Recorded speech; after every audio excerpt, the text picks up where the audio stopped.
Close your eyes for a moment. Breathe in and out.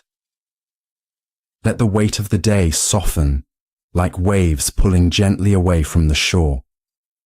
You're here now, where time has no urgency, and stories unfold like a slow breeze through ancient trees.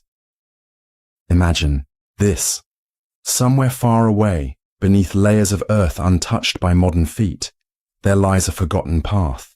Moss creeps over stones worn smooth by countless steps of people whose names you'll never know. Their voices are gone, their songs lost in the winds of centuries. Yet, something lingers. A presence, a whisper, a feeling that the past isn't as distant as we like to believe. Not really. It waits in the quiet corners, patient, hidden, breathing beneath the surface of the world we think we know. Tonight, you'll drift through those corners. As you settle into stillness, let your mind wander with me. There's no rush. Here, time stretches out like an endless plain beneath a starlit sky. Somewhere beyond your walls, the world hums with its usual busyness. But here, in this space, there is only calm, curiosity, and the slow unraveling of hidden histories. Have you ever wondered how many stories lie beneath our feet? Not the stories in textbooks or documentaries, the ones that never made it into memory. A village swallowed by the sands, a temple overtaken by the sea, words written on crumbling parchment, once read by someone just like you, someone who also watched the stars and asked questions that stretched beyond their life. Take, for example, the fragment of a clay tablet found deep in the desert, its lines of script worn, the language unknown. No translation, just a piece of something larger. Who wrote it? Was it a simple note, a record of crops, or a farewell from someone whose world was slipping away? We'll never know. And yet, holding that fragment, you're touching the same world they once stood in, the same earth, the same sky. History isn't just dates and battles.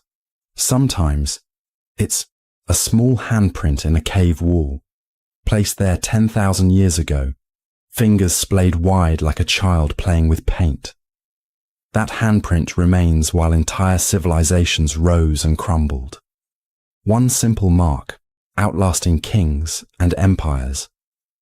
And it makes you wonder, what marks will we leave? Tonight's journey isn't about answers, it's about questions. The kind that settle softly into your thoughts as you drift closer to sleep. What else lies hidden? How much of history is quietly watching us from the shadows, unnoticed? Imagine standing at the edge of an ancient forest where trees have grown over forgotten roads. If you listen closely enough, can you hear footsteps from long ago? Not ghosts, just the echo of people who lived, loved, and vanished, leaving behind nothing but faint traces. Footsteps blending into the heartbeat of the earth. As you sink deeper into the softness of this moment, let the outside world fade. There's nowhere to be but here, just you, the stillness, and stories carried on the breeze of time. We'll begin gently, exploring places where civilizations bloomed and withered, their secrets cradled in the soil. There's no need to hold onto every detail. Let them wash over you, like waves in a vast ocean of forgotten moments. Feel your breath slow. Eyes grow heavier. The journey is just beginning. And as you drift further into this calm expanse, remember, sometimes the past isn't buried. It's waiting. Quietly, patiently, ready to whisper, if you're willing to listen. In the next part of our journey, we'll wander beneath golden sands to a city long lost, a place where streets once bustled with laughter and markets sang with life, now swallowed by silence. But for now, breathe. Let that thought linger like a gentle breeze, pulling you closer to sleep. Imagine walking through a quiet field at dusk, the sky painted in shades of deep purple and fading gold. The ground beneath your feet feels soft, the air cool against your skin. There are no signs, no stones, no markers to tell you where you are, just open land and a strange heaviness, as if the earth itself is holding its breath. You stop, stand still, and that's when you realize this isn't just a field. Beneath the grass, beneath the soil, lie countless graves, bodies buried long ago, their names lost, their stories faded into silence. People who once breathed, laughed, cried, now forgotten. No epitaphs, no flowers, no one left to remember. What does it mean to be forgotten so completely? To have lived a life filled with moments and memories, only to vanish into the folds of time, leaving no trace behind. History is dotted with grand tombs, pyramids reaching toward the sky, ornate sarcophagi carved with names meant to last forever. Pharaohs, emperors, kings, people who feared being forgotten and built monuments to defy oblivion. And yet, for every ruler buried beneath stone splendor, countless others lie in unmarked soil, their lives deemed too small for memory. Consider the mass graves of ancient battlefields, soldiers who fought and fell, their bodies hurriedly buried to avoid disease. No markers, no records, just men, young and old, swallowed by the ground. Who mourned them? Did anyone stand over the fresh earth, whispering a final farewell before walking away? Or were they simply covered up and forgotten? Then there are the paupers' graves, scattered outside the walls of once thriving cities. People without wealth, without family, their resting places unmarked, lost as towns expanded, roads paved over their bones. Imagine lying beneath a bustling street, cars roaring overhead, lives rushing by, while you remain still, unseen beneath layers of progress and concrete. And what of the tombs we do find, but can't identify? Archaeologists uncover skeletons adorned with jewelry, buried with care, yet the names remain mysteries. A young woman, buried with intricate beads. Was she a priestess? A beloved daughter? A leader whose memory didn't survive? We can reconstruct bones, test DNA, guess at diet and age. But names vanish so easily. There's something deeply unsettling and strangely comforting about that. Names fade, stories dissolve, but the fact that someone lived, that remains. Bones endure when words don't. Silence becomes their legacy. And then there are the forgotten tombs that weren't meant to be forgotten. Royal crypts sealed and lost through shifting landscapes, temples buried beneath volcanic ash. Entire necropolises hidden beneath modern cities, waiting, patient, as time erases their markers. Somewhere out there, beneath jungles, deserts, and oceans, lie graves untouched for millennia, lives locked in darkness, far from the eyes of the living. And here's the strangest thought. What if someone, centuries from now, stands above where you lie? Will they wonder about your name? Your life? Will they feel that same shiver, that fleeting connection to someone long gone? Or will your bones, like so many before, be dust, carried by wind, forgotten by time? As you breathe in slowly, let the weight of that thought settle. The ground, beneath you, the sky above. How many have seen it before you? How many lie beneath, remembered by no one, yet still here?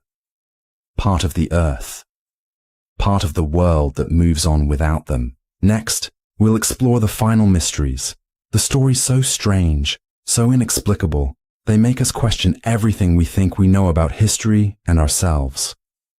But for now, rest. Let the names fade. Let the silence wrap around you like a blanket, in and out. Not all stories are told, not all lives are remembered, but for a moment, you remembered them. Imagine standing in the middle of an endless desert, golden dunes rolling like waves across a sea of sand. The sun blazes overhead, casting a shimmering heat haze across the horizon.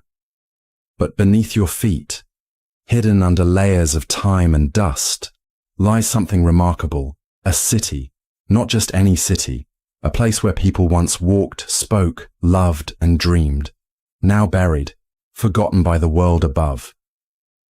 As you lie there, breathing slowly, picture yourself brushing away the sand with your fingertips. Grain by grain, the surface gives way to stone.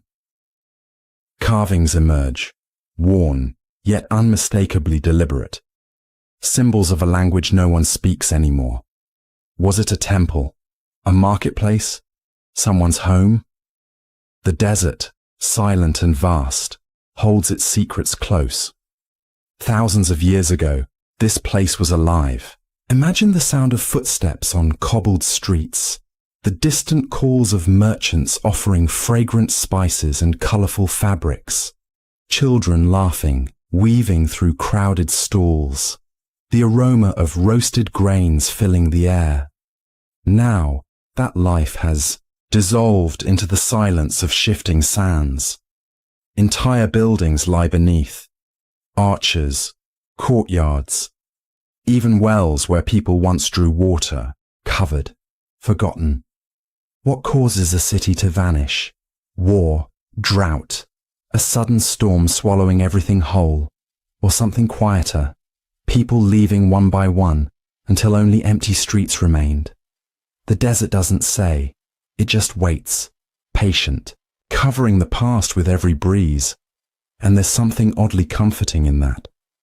A reminder that time softens everything. Pain, joy, noise, all of it fades like footprints erased by the wind. How many other cities are lost beneath us, waiting to be remembered? Imagine you found a door beneath the sand, its wooden planks petrified with age, hinges rusted. If you opened it, what would you see? A room frozen in time? Clay pots still arranged neatly on shelves? A floor littered with tools, left as if someone just stepped out and never returned? There's something deeply human about these forgotten things. Objects once held in living hands. Hands that worked, created, and reached for the same stars you see tonight. There's a legend whispered among desert travelers, a story about a caravan that vanished without a trace, swallowed by a sandstorm that seemed to come from nowhere. No bones, no carts, nothing ever found. Did they stumble upon the buried city? Did they hear voices calling from beneath the dunes, urging them closer? Or was it just the wind playing tricks, as deserts often do? The world is layered with stories like this.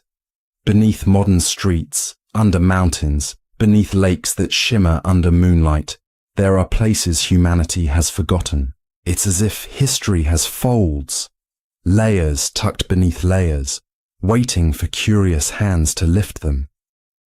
And sometimes you wonder, if you dig deep enough, would you find a version of yourself there? Not literally, but something familiar. A feeling, a realization that no matter how far back you go, people have always wondered the same things you do now.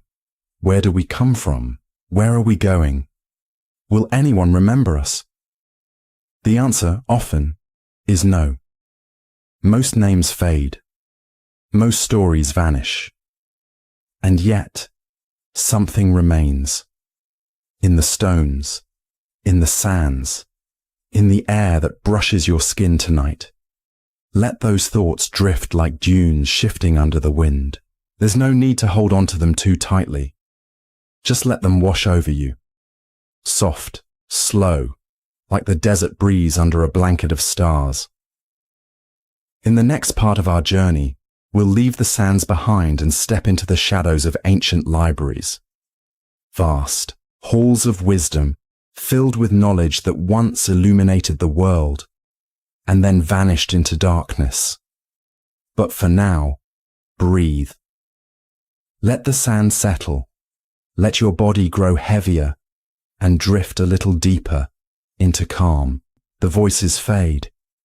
The whispers of forgotten languages dissolve into silence. But the silence doesn't last.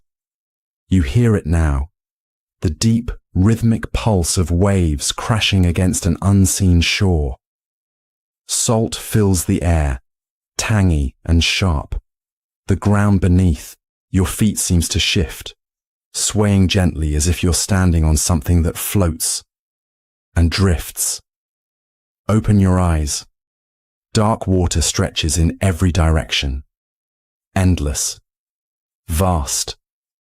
A living expanse that breathes with ancient, patient rhythm. And somewhere, beneath those waves, lies a graveyard, not one marked with stones or names. No headstones. No mourners. Just wreckage. Rotting wood. Twisted metal. Remnants of ships swallowed by the sea.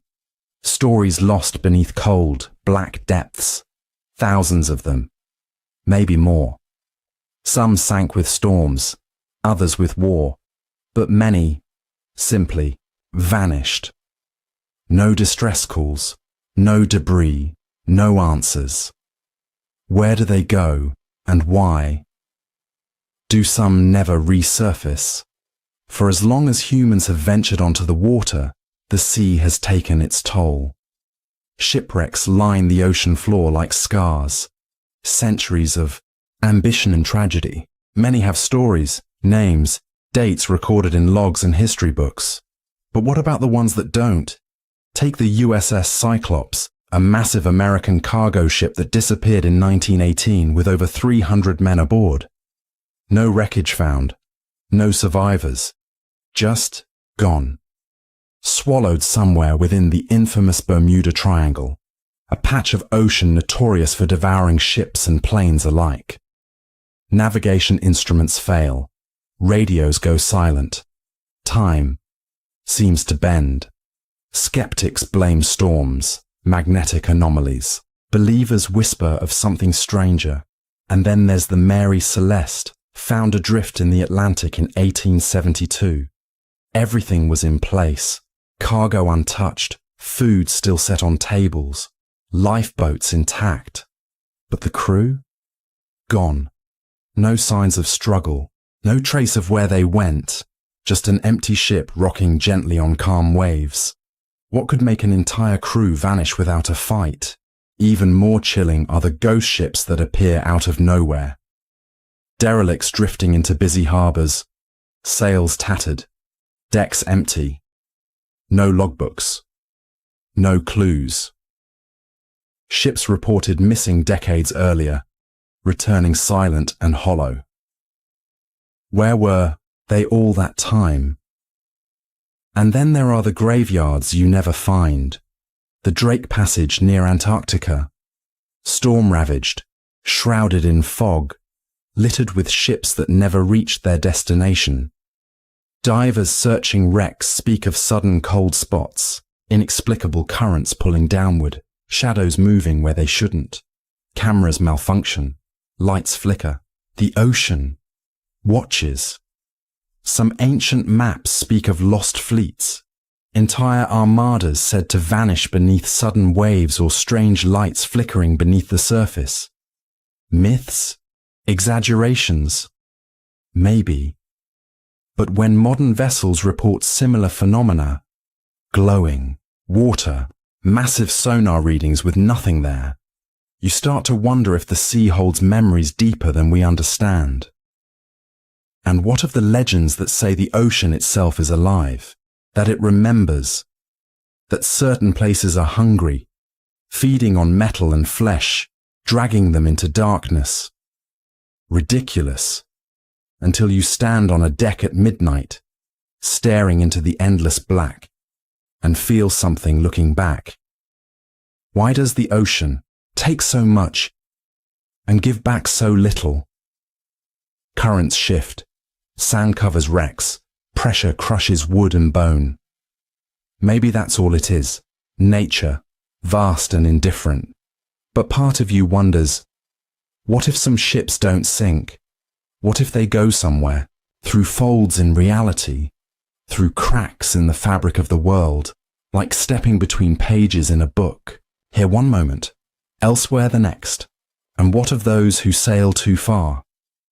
Stories speak of mariners finding islands that shouldn't exist, coasts that shift like mirages. Some return babbling of strange lights beneath the waves, cities perhaps, or things older than cities. Others return changed, aged beyond their years, eyes empty, souls lost, and some never return at all. As you breathe in, let the salt air fill your lungs, the weight of endless water pressing down from above, below, all around. Imagine standing on a ship's deck, surrounded by fog, the world narrowing to grey mist and creaking wood. Somewhere out there, countless wrecks lie silent beneath the waves, names forgotten, lives erased, stories drowned, or waiting. Next, we'll look up instead of down, into the skies that remember, where unexplained lights and ancient aerial phenomena challenge everything we think we know about what moves above us. But for now, rest. Let the waves fade, the graveyard drift into darkness, in and out. The sea keeps its secrets, and not all wrecks want to be found. Imagine a grand palace bathed in the golden glow of lanterns, the air heavy with the scent of incense, and the soft murmur of courtiers whispering secrets. At the heart of this opulence lies a throne, carved from precious wood and inlaid with shimmering stones. And on that throne sits an emperor, cloaked in silk, adorned with jewels, yet restless. His brow furrows as he gazes into the distance, haunted by something no wealth or power can protect him from. A dream of his own death. Close your eyes and step into his world. Imagine the weight of that crown pressing down, not just with authority, but with dread. The dream was vivid, a shadowed figure, a whispered warning, a fleeting glimpse of an end that felt all too real. Such premonitions seem like the stuff of stories, yet throughout history there have been rulers, warriors, and visionaries whose final days were foretold, sometimes in dreams, sometimes in strange coincidences that send shivers down the spine. Consider Julius Caesar. Legend tells of his wife Calpurnia waking from a nightmare on the eve of the Ides of March, pleading with him not to go to the Senate. Blood flowing from statues, visions of his body crumpled beneath blades, signs dismissed as mere superstition. And yet, hours later, history unfolded exactly as the dream had warned. Was it chance, a coincidence, or something deeper, something beyond understanding? Or think of Abraham Lincoln, who, just days before his assassination, reportedly described a dream to his aides. He saw himself walking through the White House, hearing sobs echoing through the halls. In the East Room, a coffin rested, draped in black. When he asked who had died, a soldier replied, "The President." Lincoln awoke shaken, the eerie detail lingering, until soon after, it wasn't just a dream, it was reality. These aren't isolated tales. Across cultures and centuries, Stories emerge of people sensing the shadow of their end long before it arrived. Soldiers feeling an inexplicable pull to write farewell letters. Travelers delaying journeys only to narrowly escape disaster. And yes, emperors, despite all their might, unable to escape a future glimpsed in restless sleep. But what are these? Moments, simple coincidences, subconscious fears bubbling to the surface? Or is there something in the folds of time, something that, now and then, lets a sliver of the future slip through? Imagine lying in a quiet chamber, as the emperor might have, staring at the flickering glow of a lantern casting shadows on the walls. His courtiers assure him, "Dreams are just dreams, my lord." And yet, the weight in his chest says otherwise. Morning comes, decisions are made, fate unfolds, and you wonder, how many lives have been shaped by dreams like these? How many warnings went ignored? How many were heeded, altering the course of history in subtle, unseen ways?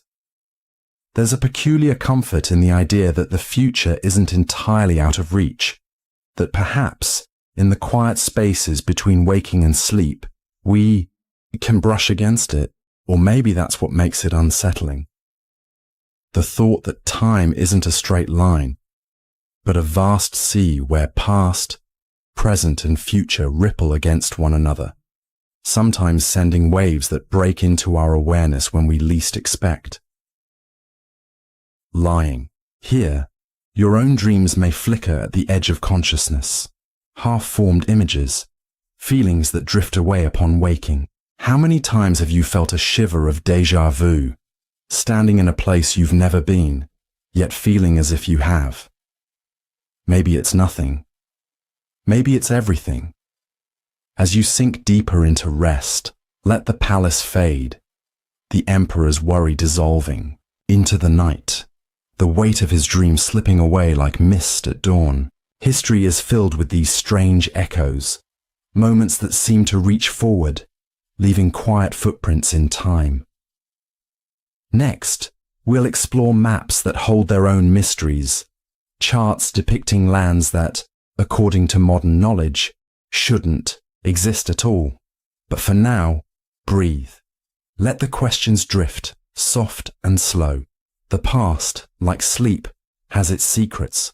Let them surround you. The road dissolves beneath your feet. The asphalt cracks, fragments, and vanishes into darkness. You blink, and suddenly, you see, not with your eyes, not just with them. Images flicker, people standing where no one stands, landscapes shifting, like reflections in rippling water.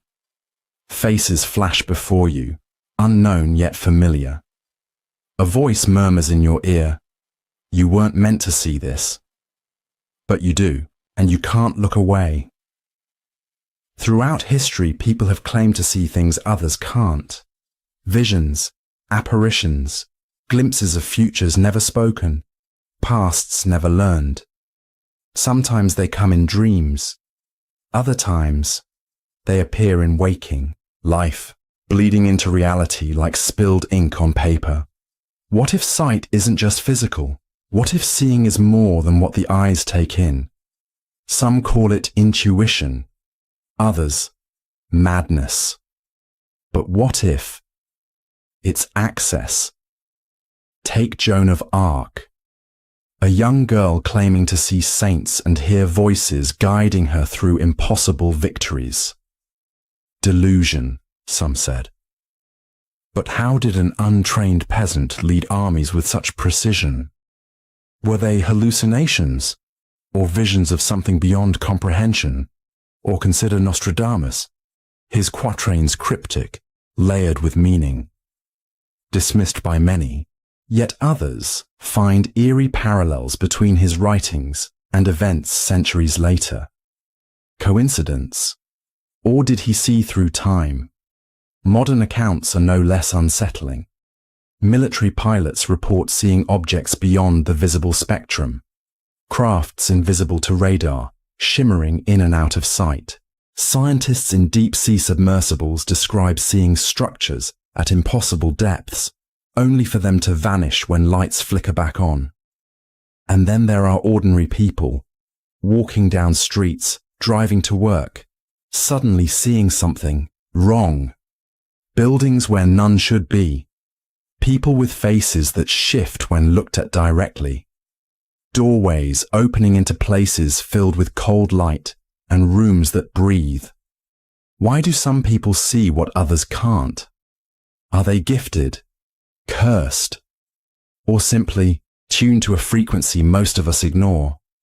Science suggests optical illusions, neurological misfires, but that doesn't explain shared visions, people in different places seeing the same thing at the same time. It doesn't explain why ancient texts from vastly different cultures describe similar visions. Eyes in the sky that watch silently. Figures of light standing at the edges of fields. Shadowed beings flickering in the corners of rooms, just out of direct sight.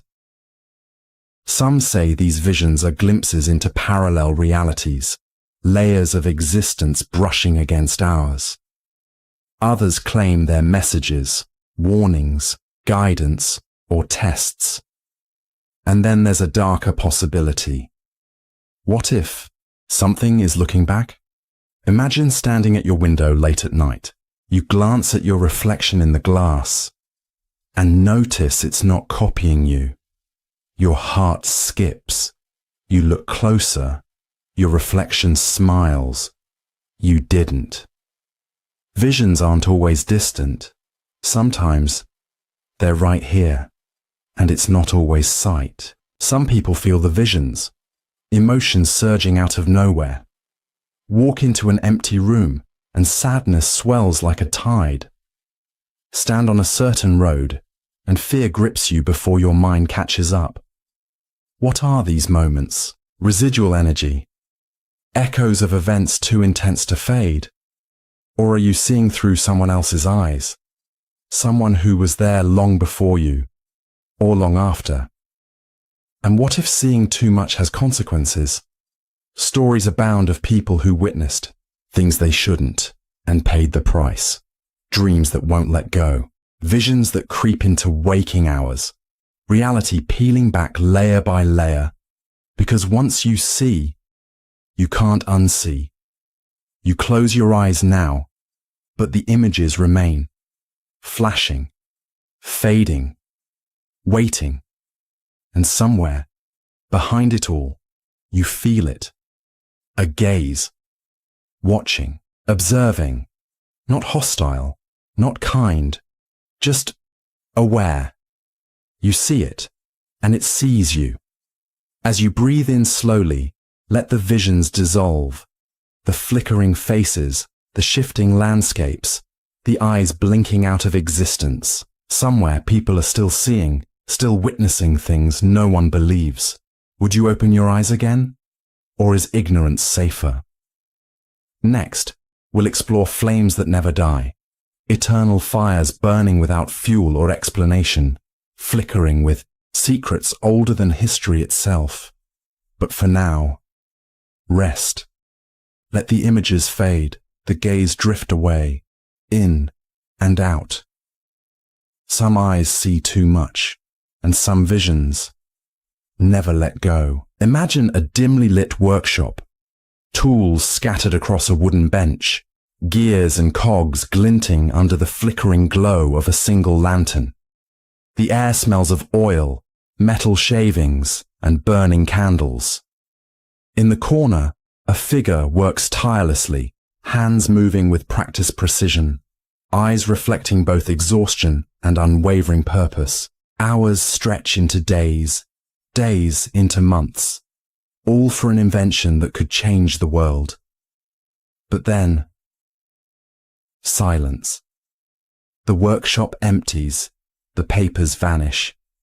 The invention, once a spark of brilliance, slips into history's shadows. How many minds have dreamed revolutionary ideas only to be forgotten? Not because they failed, but because the world wasn't ready. or worse, because someone made sure their ideas never saw the light of day.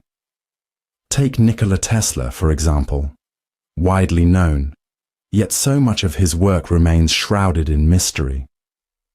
Toward the end of his life, Tesla claimed to have developed a device capable of transmitting limitless energy through the air, a technology that, if real, could have rendered wires obsolete and electricity freely accessible to all. Imagine that, a world without power lines, where energy flowed invisibly like radio waves. Yet after Tesla's death, many of his papers disappeared, confiscated, lost, or simply gone. Why? What was in those pages? A dream too grand? Or a threat to those who profit from control? Tesla isn't alone. There's the story of Antonio Meucci, a humble inventor who, before Alexander Graham Bell, created a prototype for voice communication, a telephone of his own. Financial struggles and legal hurdles kept him from patenting it properly, and history remembered Bell instead. Meucci died in obscurity, his invention credited to another. How many others like him existed? Brilliant minds without the means to protect their creations, swallowed by time's indifference. Then there's the tale of Victor Schauberger, an Austrian forester fascinated by water's natural movements. He claimed to have harnessed vortex energy, a force that could revolutionize propulsion and energy systems. His ideas were mocked, yet whispered rumors persist that governments and corporations quietly investigated his work. Schauberger died, disillusioned, his inventions dismissed as pseudoscience. But you wonder, what if there was something there? Something we chose to ignore? Close your eyes. Picture an inventor in some forgotten era, scribbling notes late into the night, driven by an idea no one else can see. They imagine a future shaped by their vision, only to be met with closed doors, laughter, disbelief. How many inventions lie buried in time because someone, somewhere decided the world wasn't ready, or worse, because revealing them would upend everything we think we know? Not every vanishing is sinister. Sometimes the idea simply fades. Papers lost in fires, prototypes discarded when their creator passes away. A child finds an old machine in a dusty attic, fiddles with it, never realizing it was once someone's world-changing dream. History isn't just written by victors, it's sculpted by what survives, and so much doesn't. And yet, there's something strangely comforting in that. Knowing that genius isn't rare, it flickers everywhere, in unexpected places, in minds that history forgets. Ideas are like seeds, some flourish, some never sprout, and some lie dormant, waiting for the right moment. What if you've walked past a forgotten invention without knowing it? A rusted machine in a museum corner, overlooked. An old blueprint tucked away in a library no one visits. Or maybe some of those lost ideas aren't lost at all. Maybe they're hidden, protected, guarded, waiting for the right eyes to rediscover them. As you lie there, breathing slow and steady, let those thoughts drift like soft sparks in the dark. How many world-changing ideas slip through our grasp? How many more remain just beyond reach, waiting for someone curious enough to dig deeper? Next, we'll explore the letters that never reached their destination. Messages that, had they arrived, might have altered history in ways we can't imagine. But for now, rest. Let your mind settle into the quiet. The world is full of forgotten dreams. Let them float by like clouds in the night sky. Imagine a grand palace, walls gleaming with polished stone, and floors echoing with the soft shuffle of silk-clad courtiers. The air is thick with the scent of burning incense, the distant notes of a harp carrying through marble halls. Nobles move gracefully, their words carefully measured, their eyes darting with ambition. In the midst of this opulence, unnoticed, walks a servant, head bowed, steps quiet, blending into the background like furniture or shadow. Few know their name, fewer care. But sometimes, it's the ones no one notices who hold the threads that unravel or save an entire kingdom. Close your eyes. Imagine that servant. Calloused hands carrying trays, polishing gold that isn't theirs, listening to conversations meant for more important ears. They hear things, see things, and sometimes they act, quietly, swiftly, changing history without fanfare or reward. History. Books often celebrate kings and generals, the ones with crowns and swords. But for every great ruler remembered, how many unknown hands worked in silence to steer the course of fate? Take the story of Shu Shu, an advisor during China's turbulent Three Kingdoms period.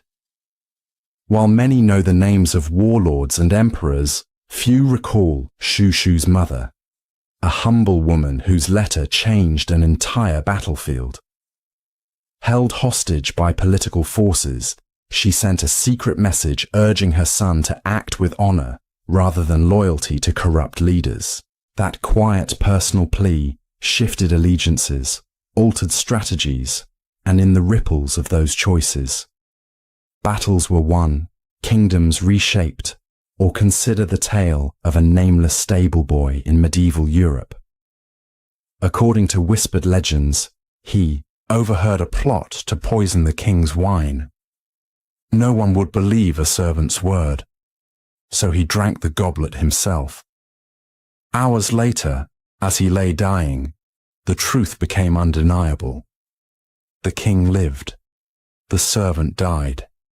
His name, lost to time, survives. Only in the margins of a faded journal.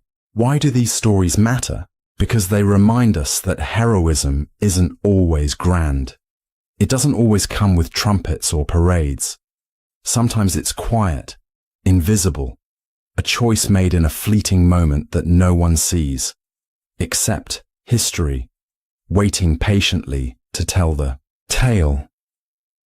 Imagine being that servant, knowing the weight of your choice, no glory promised, no songs sung in your name, just the knowledge that, for one moment, you held the power to alter fate, and you chose to act. There's something humbling in that thought. How many lives have been saved, changed, shaped by people we'll never know? And here's the unsettling truth. For every servant who saved a king, how many were silenced? How many warnings ignored? How many quiet sacrifices buried beneath layers of time? We read about rulers, wars, treaties, but not the hands that sealed letters, the messengers who rode through storms, the cooks who tasted meals with steady resolve, knowing what might happen. Yet without them, how different might the world be? Perhaps that's the nature of history. We remember the loudest voices, the tallest monuments, but beneath them lies a foundation built by countless, forgotten hands. Quiet, patient, enduring. As you lie there, breathing slow and steady, let the image settle. A candlelit hallway, footsteps echoing as a shadow moves with purpose. No applause, no witness. Just a single decision, made in silence, shaping everything that followed. Next, we'll journey to the life of a forgotten poet, someone whose words once lost now echo across time, reminding us that sometimes art survives where names fade. But for now, rest.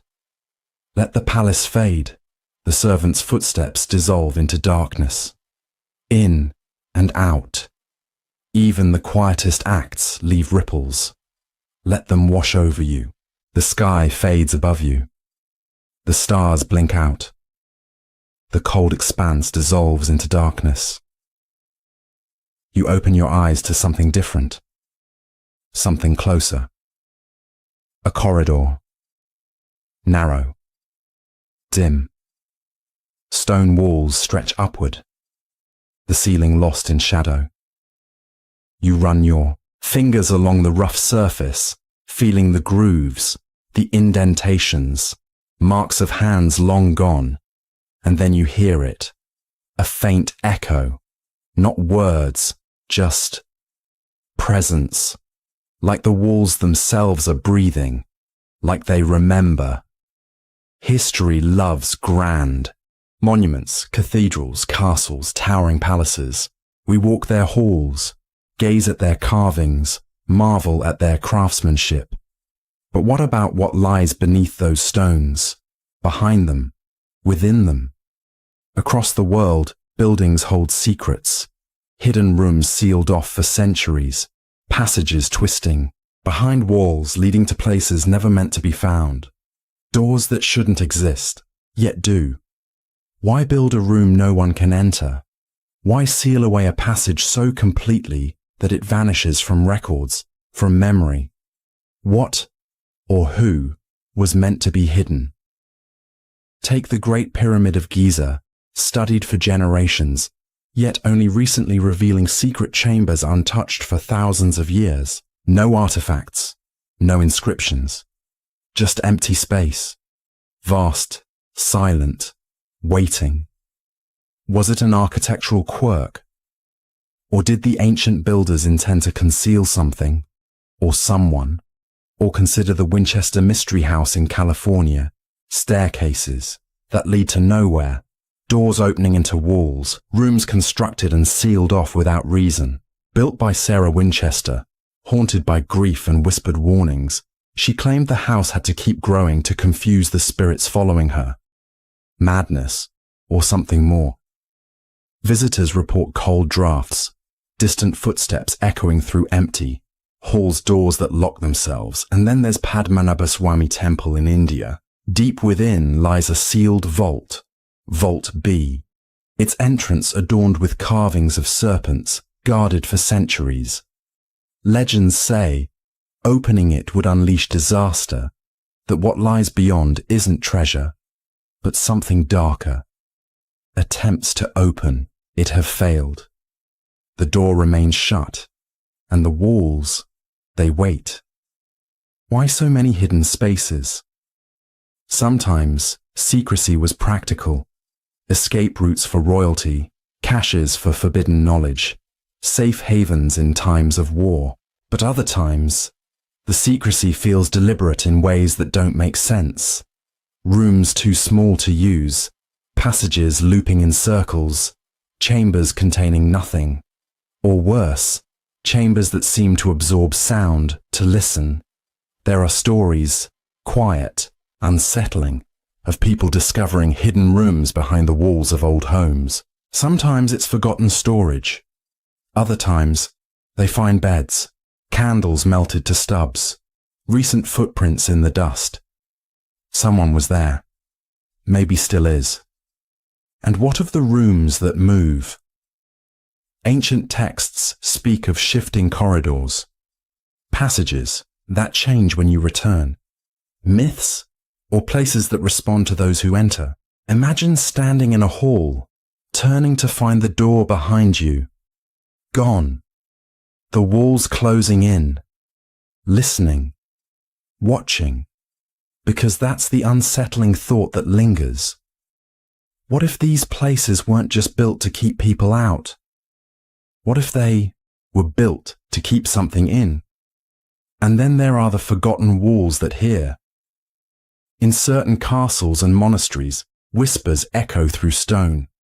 Conversations repeated from centuries past. Scientists call it stone tape theory, the idea that strong emotions can imprint on physical places, replaying under the right conditions. Is that why some rooms feel heavy, like sadness soaked into the mortar, like anger woven into the beams? You press your palm against the wall, cold. You lean in, and for a moment, you swear you hear breathing. Yours or someone else's. As you breathe in slowly, let the corridors stretch and twist in your mind, the narrow passageways, the doors half open, the walls holding stories you'll never fully hear. Somewhere, right now, someone is uncovering a room sealed for centuries, dust swirling, darkness stretching beyond the beam of a flashlight. Would you step inside? Would you close the door behind you? Next, we'll step outside, into forests that don't appear on maps, woods where people wander in and never come out. But for now, rest. Let the walls close around you, the echoes fade into silence, in and out. Some rooms stay hidden for a reason. Some doors should never be opened. The walls close behind you. Picture a vast, endless plain stretching to the horizon. The grass sways gently in the wind, whispering across the land like a distant voice calling from long ago. Above, the sky stretches wide and open, an ocean of soft clouds and pale blue, uninterrupted by mountains or forests. This is the steppe, a place where the world feels endless, where time seems to stretch and blur, and where countless people once lived, moved, and vanished without leaving a trace. Close your eyes, feel the breeze on your skin, hear the soft, rhythmic thump of horse hooves against the earth, faint at first, growing closer, then fading into the distance. For thousands of years, nomadic peoples crossed these lands, their lives intertwined, with the rhythms of the grass, the wind, the sky. They built no cities, carved no monuments. Their homes were tents that rose and fell with the seasons, their footprints erased by the next breeze. And yet, they shaped history in ways we barely remember. When we think of empires, we imagine grand stone buildings, palaces, roads stretching across continents. But what about the empires that left no ruins? No towering walls, no marble statues, just stories carried on the wind and bones hidden beneath the soil. On these steppes, empires rose like storms, swift, powerful, and then gone. Take the Xiongnu, an ancient confederation that once rivaled the early Chinese dynasties. For centuries, they controlled vast territories. Their warriors feared across Asia. Yet today, most people have never heard their name. Their legacy, once written in blood and power, now lingers only in fragments, scattered bones, rusted weapons, vague mentions in foreign texts. How does an entire people disappear from memory? Or the Scythians, nomads whose horses seemed to fly across the plains, whose warriors painted their bodies and carried bows that could strike with deadly precision. They were once a force to be reckoned with, shaping trade routes and influencing distant lands. Yet now, their tales are whispered only in archaeological circles, burial mounds dug up to reveal treasures wrapped in dust and silence. Imagine riding with them, the wind stinging your face, the horizon always just out of reach. Nights spent, under skies so full of stars, it feels like you could fall upward into them. Fires crackling softly, faces illuminated in flickering light, stories told in low voices about spirits of the land, gods that ride the clouds. These were people whose lives were constantly moving, following herds, chasing seasons, fleeing enemies, seeking new horizons. And perhaps that's why they left so little behind. Their world wasn't built of stone. It was built of moments, of journeys, of places that changed as quickly as the weather. They didn't need monuments. The steppe was their home, and the sky was their roof. But what happens when a way of life disappears? When the winds shift and the people who once called this place home are gone? Grass grows over old campsites. bones sink into the soil. The stories that once echoed across the plains fall silent, carried away like dust on the breeze. And yet, if you stand still enough, long enough, you can almost hear them. The distant laughter of children chasing each other through the tall grass, the songs sung to the stars, voices rising into the night air, the quiet, steady breath of horses resting after a long journey. It's all there, just beyond reach, like a dream you almost remember. How many lives have come and gone on this land? How many stories lived, loved, lost, and forgotten? And isn't that the strange, bittersweet truth of history? That most of it slips through our fingers, no matter how tightly we try to hold on. As you lie there, let the vastness of that thought settle around you. The steppe is wide, open, endless, just like time. And somewhere beneath the grass, beneath the soil, beneath the weight of forgotten years, stories sleep, not gone, just resting. Next, we'll travel to places where grand ambitions met quiet ends. Unfinished structures left abandoned, their builders gone, their purpose a mystery. But for now, let your mind drift like the wind across the plains. Breathe in and out. Let the silence speak, sealing their whispers and hidden passages back into silence. You step forward, and the air changes. Cooler, fresher, but heavier. A forest surrounds you now, trees rising like ancient sentinels, their branches clawing at a grey sky. The ground beneath your feet is soft, blanketed in moss and fallen leaves. You hear the crunch of twigs as you walk, and then stop. That wasn't you. Silence stretches out, thick and suffocating. The trees loom closer. Shadows twist between the trunks. You glance back, expecting the path you came from to be there. It isn't. The forest has swallowed it whole. Forests have always been places of mystery. Dense, dark worlds where the rules of reality seem to bend.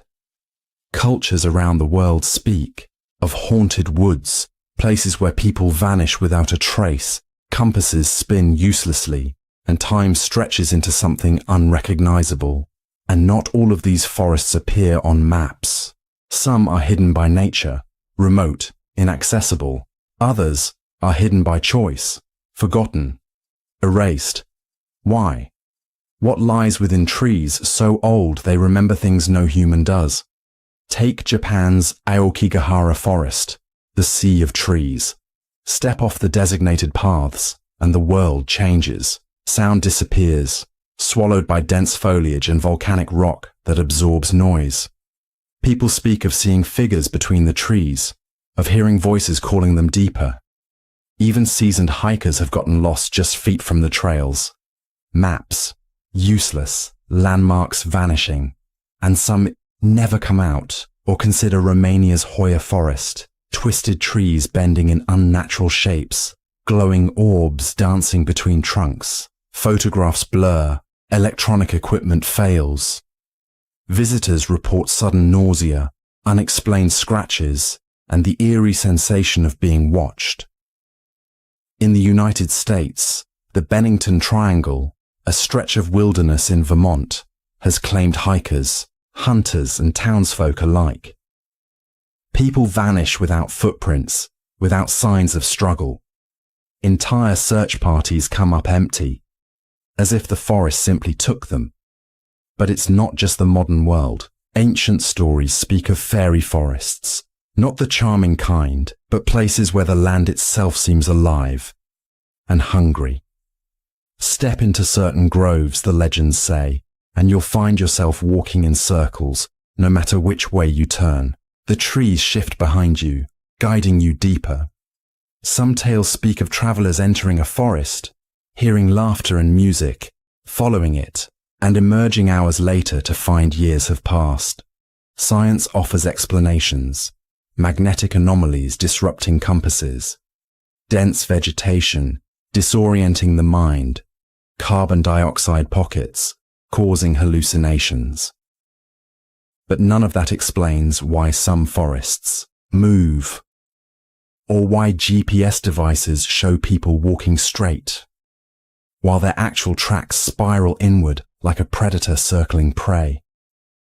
And then there are the rumors of structures deep in the woods, stone circles, ancient altars, doors standing alone, with no buildings around them. Some hikers report finding staircases in the middle of the wilderness, intact, clean, wrong. No one knows why they're there. Most turn back. A few climb them. No one agrees on what happens next. Why do these forests feel alive? Is it just imagination? Primitive fear of the dark? Or do some places hold awareness? And what if certain forests are thin places, where the boundaries between worlds stretch taut, ready to tear? What if, when people vanish, they don't die? They leave? Step sideways into somewhere else, somewhere the trees wanted them to go. You stand still now, breathing in the cool, damp air. Branches creak overhead. A shadow moves between trunks. You blink. It's gone. Or did it just move closer? As you breathe in slowly, let the forest close around you. The weight of trees older than memory.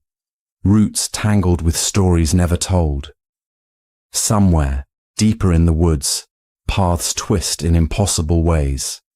Somewhere, people are still walking, searching for a way out that doesn't exist. Would you keep walking, or would you stop and listen to the trees? Next, we'll uncover what lies beneath bones, the stories skeletons tell when words fail, and the mysteries hidden in remains that shouldn't exist. But for now, rest. Let the forest grow still, the shadows drift deeper, in and out. Some paths lead home, others never end. Imagine standing at the edge of a windswept plateau. The air is cool, carrying the faint scent of earth and ancient stone. Before you lies something extraordinary. Massive stone pillars arranged in deliberate circles, some carved with strange animals and symbols whose meanings have long since been lost. This is Göbekli Tepe, a place older than the pyramids, older than Stonehenge. A place so ancient, it defies everything we thought we knew about the dawn of civilization. Close your eyes. Breathe in the cool, dry air. Picture yourself walking between those towering stones. They loom above you, weathered by millennia, but still standing, as if waiting for someone to notice, to listen. What stories do these stones hold? Each pillar is massive, too large for simple tools, too heavy to move without coordinated effort. And yet someone, thousands upon thousands of years ago, carved them, lifted them, and placed them with purpose. This was no accident, no random scattering of rocks. This was built with intention. But why? A temple, a gathering place, or something beyond what we can imagine. What's most perplexing isn't just what was built, but when. Göbekli Tepe dates back nearly 12,000 years, long before the invention of writing, the wheel, or even farming. According to everything we thought we knew, people back then were supposed to be simple hunter-gatherers, moving with the seasons, surviving hand to mouth. So, how did they build something so complex, so advanced? And maybe a deeper question lingers beneath that. Why did they feel the need to? What drove them to carve animals they couldn't have possibly seen, or symbols that seemed to hint at cosmic knowledge far beyond what primitive people should have understood? Was it a place to worship? A meeting point for distant tribes? Or was it built for reasons we can't comprehend? lost to a time when human thought itself might have worked differently. Imagine standing there in the stillness, your footsteps crunching softly on ancient gravel. The stones feel alive in a way that's hard to explain, as if they're watching, listening. The carvings aren't random. A fox here, a crane there, serpents winding along the edges, each one carefully etched by hands that lived and died long before written history began, hands that bled and ached, working on something whose purpose we can only guess at. And then there's the oddest part. After centuries of use, whoever built this place buried it, deliberately. They didn't abandon it. They covered it up, layer upon layer of dirt and rubble, as if trying to preserve it, or perhaps hide it. But from whom? From what? Was it a ritual, a farewell, or a warning meant for those who might come later? Meant for us? These questions spiral gently, like smoke rising into a darkening sky, never settling, always drifting. There's a strange comfort in not knowing, in understanding that some things resist explanation, that history isn't a neat timeline. It's a puzzle missing most of its pieces. And yet, isn't that what makes it beautiful? The mystery, the not knowing, the vast spaces where imagination can wander, free of boundaries. Maybe those ancient builders knew something we've forgotten. That sometimes it's the questions, not the answers, that connect us across the ages. As you lie there, the quiet of the night wrapping around you like a soft blanket, let that thought sink in. Long before the world we know took shape, people stood under those same stars you see now, wondering, carving, creating, trying to leave something behind, something that would outlast the fleeting spark of their lives.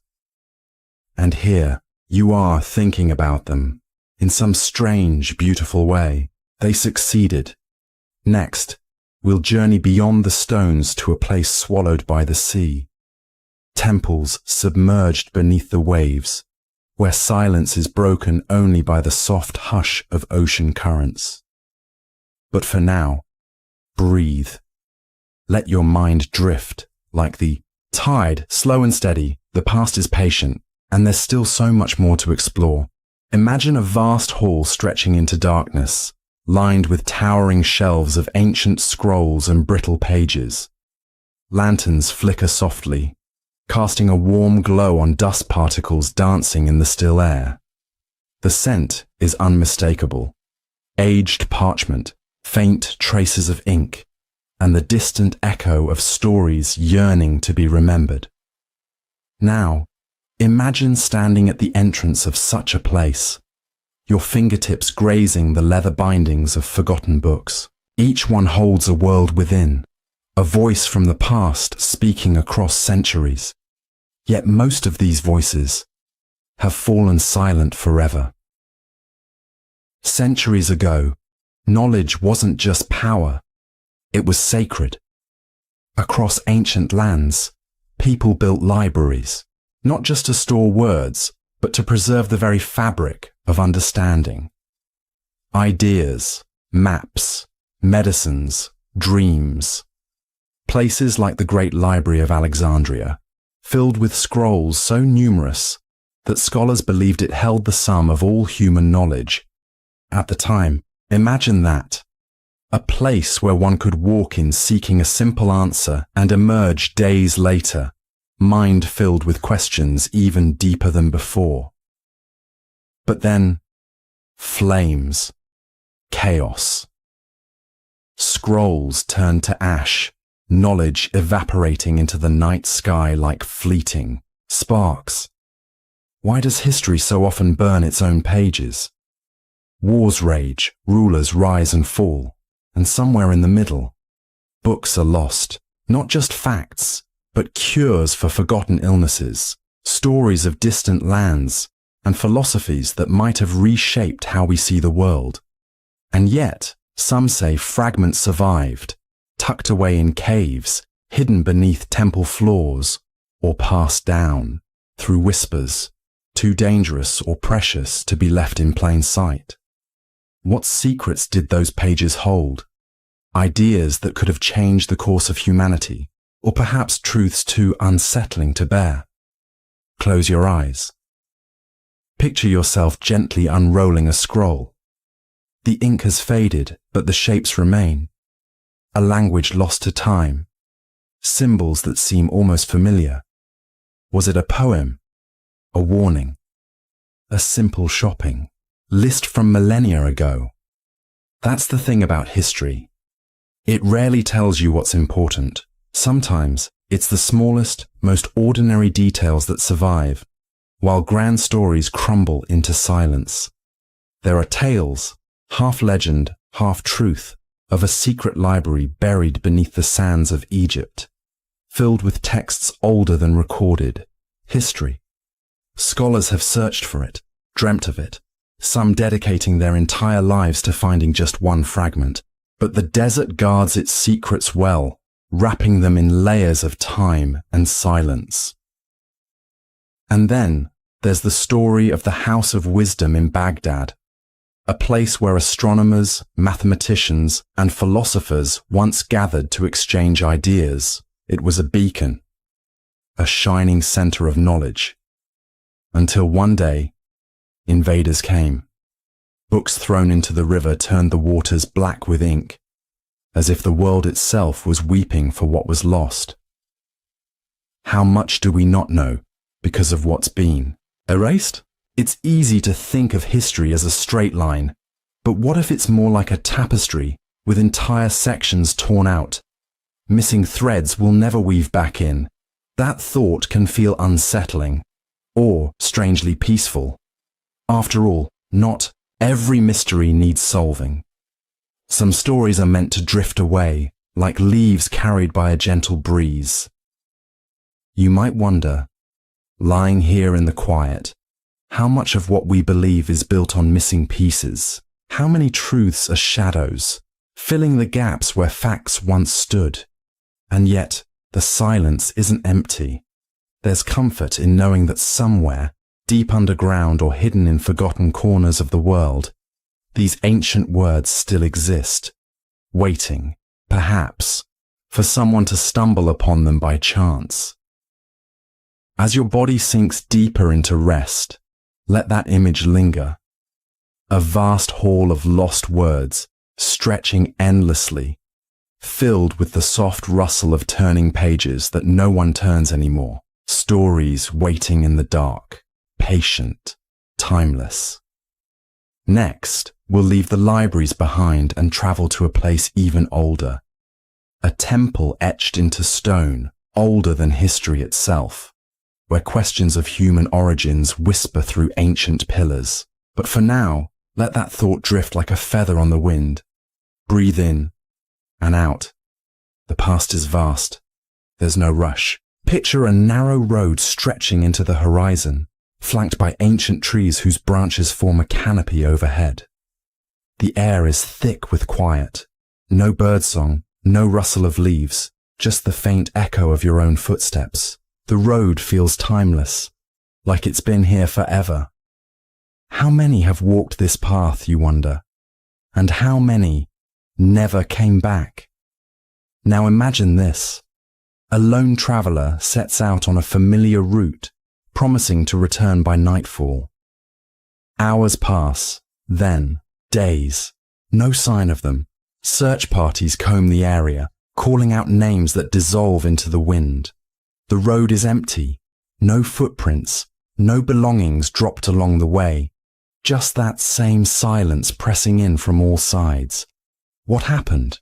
Did they take a wrong turn, slip into some unseen place where roads twist into themselves and time unravels? Or was something waiting on that path? Something patient, something that doesn't leave evidence behind. History is filled with such stories, journeys that began with certainty and ended in questions. Take Ambrose Bierce, a famous American writer and war veteran. In 1913, at the age of 71, he set off for Mexico, sending letters along the way, his words sharp and lively as ever. And then, nothing. No body, no final letter. He simply vanished into the landscape. A man who once wrote of ghosts and mysteries became one himself. Or consider the tale of Ludwig Leichhardt, an explorer who ventured into Australia's vast interior. His expedition was well equipped, his route meticulously planned. And yet, his entire party disappeared.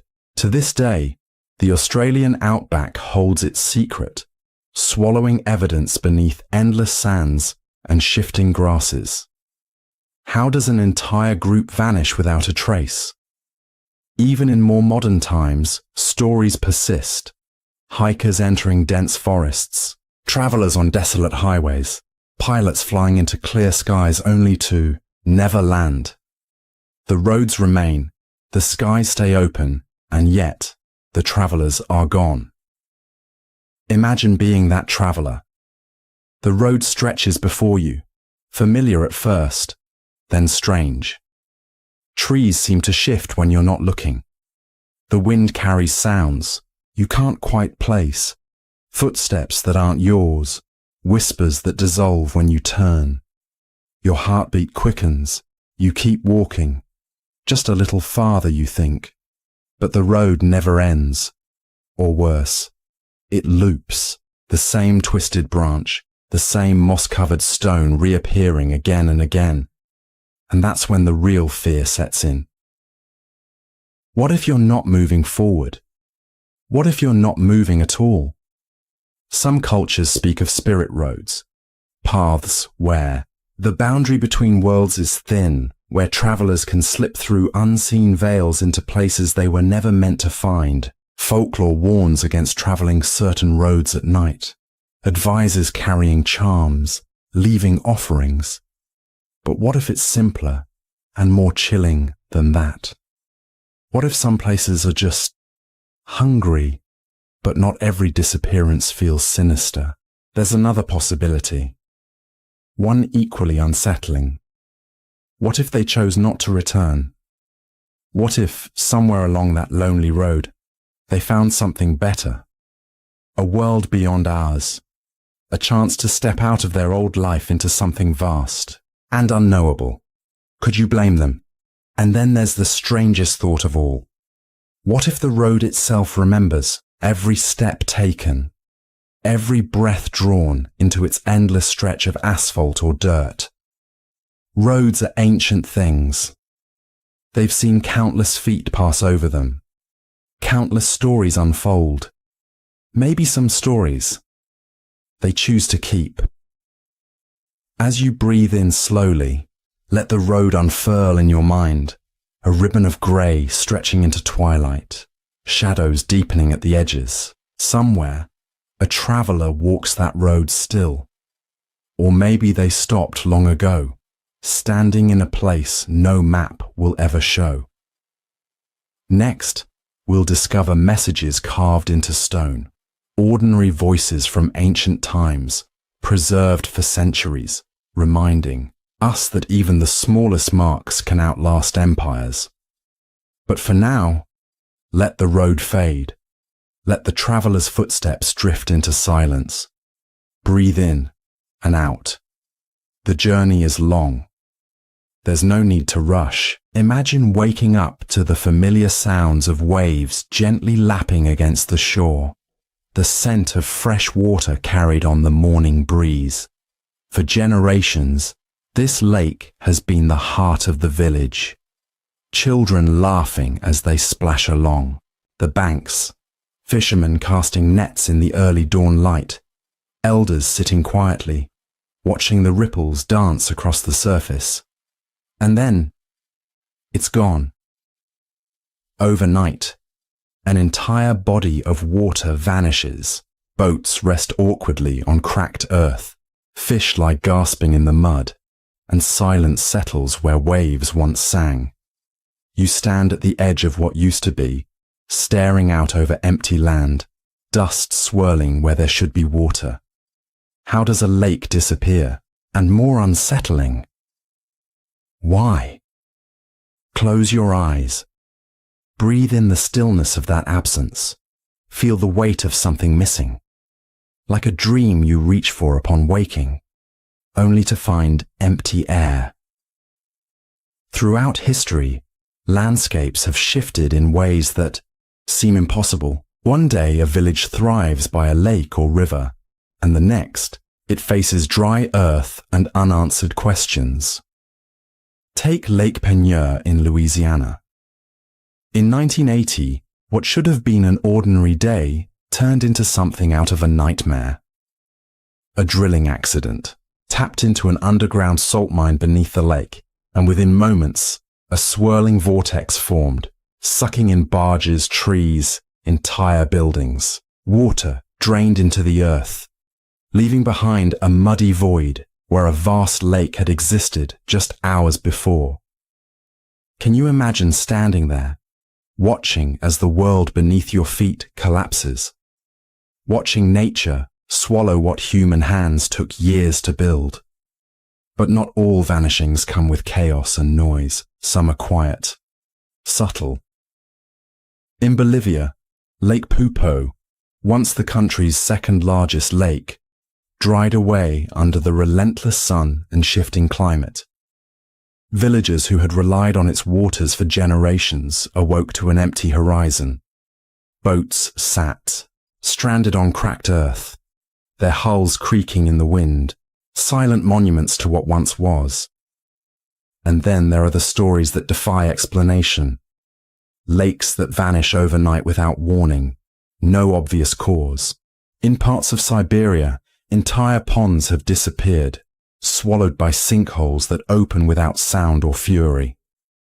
Locals tell tales of spirits reclaiming the land, of cursed waters best left alone. Science searches for answers, underground rivers, shifting tectonic plates, but some places resist understanding, their mysteries buried as deeply as the earth itself. What if the land remembers? What if, beneath the surface, forces we can't see shift and breathe, indifferent to the lives above? We build homes, plant trees, create maps with solid lines and names. But the earth doesn't care about our certainties. It moves. It changes. Sometimes slowly, sometimes all at once. Imagine standing on what was once the lake bed. The ground cracked and parched beneath your feet. The air feels different, heavier, quieter. You wonder about the fish that swam here yesterday, the laughter that echoed across, the water. Gone. Just like that. And you realize, landscapes aren't permanent. Nothing is. And yet, there's a strange beauty in the impermanence. The knowledge that the world is alive, shifting in ways we may never fully grasp. It reminds us of our smallness, of how fleeting and fragile our place is in the grand sweep of time. Perhaps that's why these disappearances haunt us, not just because they defy explanation, but because they challenge the illusion of stability. If a lake can vanish overnight, what else can? As you breathe in and out, let the image settle. A once glimmering expanse of water, now a barren stretch of earth beneath a vast, indifferent sky. The wind stirs dust into the air, carrying whispers of what was and what's gone. Next, we'll explore erased cities, places that appeared on ancient maps only to vanish from both land and memory, raising the question, how do entire civilizations slip away unnoticed? But for now, rest. Let the waves fade, the empty horizon stretch out before you. In and out. The earth moves. Let it carry you. Imagine standing in the middle of an ancient ruin. The stone walls are crumbling, the ground littered with broken pottery and fragments of a world long gone. Wind whistles through empty archways, carrying the faint scent of dust and time. You fall, crouch down, brushing away dirt and debris, expecting to find more shards of plates or tools. But instead, your hand uncovers something unexpected. A toy, small, simple, crafted from clay or wood, worn smooth by tiny fingers long, long ago. Maybe it's a little figurine of an animal, or a spinning top carved with care. And suddenly, the vast weight of history narrows to a single, tender moment. A child sitting cross-legged on this very ground, playing, laughing, just like children do today. Close your eyes. Picture that child. Imagine the joy, the imagination sparking as the toy dances across the dirt floor. No kings, no wars, no grand historical events, just a child in a fleeting moment of happiness, unaware that thousands of years later, someone like you would be holding their toy, wondering about the life that once surrounded it. We often think of history in terms of the big things, monuments, battles, rulers. But sometimes the smallest artifacts carry the heaviest weight, because they remind us that the people of the past weren't just names in textbooks or statues on pedestals. They were human. They laughed. They cried. They played. Archaeologists have found dolls in ancient Egyptian tombs, their painted eyes faded but still recognizable.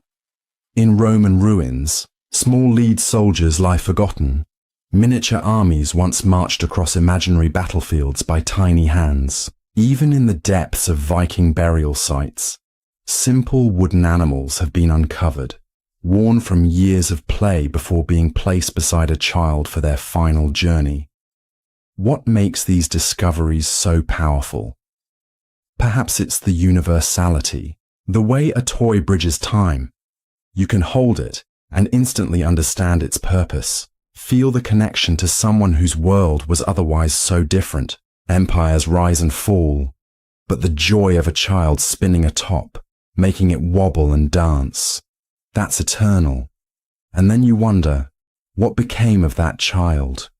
Did they grow up to be a farmer, a warrior, a storyteller? Did they survive the plagues, the famines, the wars that swept across their land? Or did their life end young, their toy placed beside them in grief-stricken ritual? You'll never know. The toy is all that remains, a fragment of a life, a sliver of a story. But perhaps that's enough, because in holding it, in imagining the laughter that once echoed through these ruins, you breathe life back into a forgotten moment. There's another layer to it, the fleeting nature of what survives. How many other toys were lost, broken, dissolved into dust? Why this one? Why did this tiny object endure while palaces crumbled, libraries burned, and names faded? It's humbling to think about. The things we believe will last, grand buildings, stone monuments, often fall. Yet, something as simple as a child's toy discarded in a corner can outlive it all. There's a quiet poetry in that. A reminder that what matters to us in the moment might not be what history remembers. Sometimes it's the ordinary that becomes extraordinary. As you lie there, breathing slow and deep, let the image linger, a tiny figurine cradled in your palm, the faint warmth of imagined laughter curling around you like a soft breeze. The ruins fade.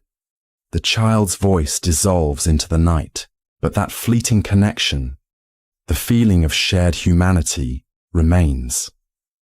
Next, we'll step into places where nature itself shifted, swallowing entire landscapes, lakes that vanished overnight, lands erased as if they'd never existed. But for now, rest. Let the toy slip from your mind's grasp, drifting away like a memory half remembered, in and out. Even the smallest things can hold entire worlds. Let that thought carry you. Imagine a sealed letter folded with care, the wax stamp pressed with deliberate finality, ink, once wet and glistening, now dried and faded.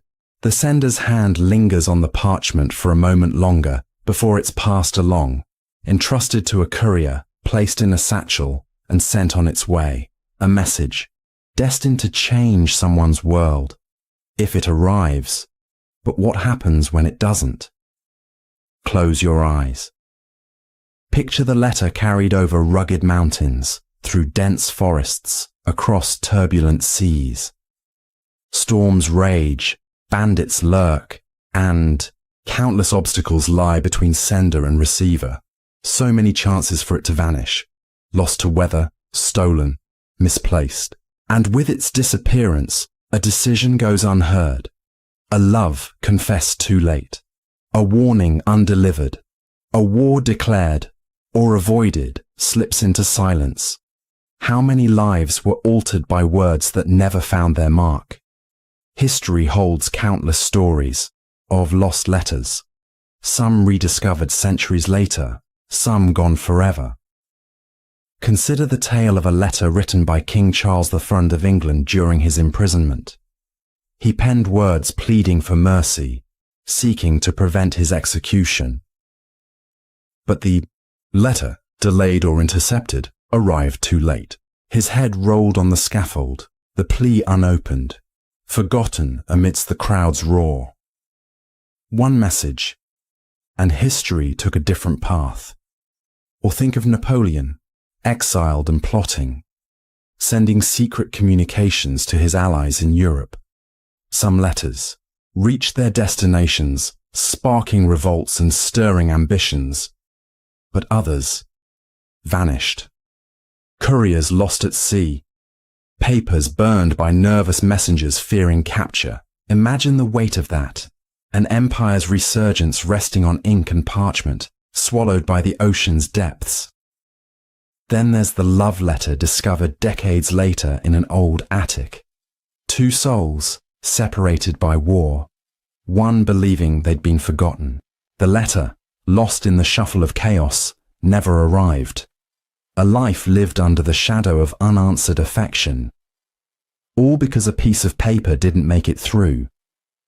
But not all lost letters are personal. Some carry information that could have shifted global tides. During World War I, there was a message, coded, urgent, sent between German commanders, warning of an impending attack. It never arrived.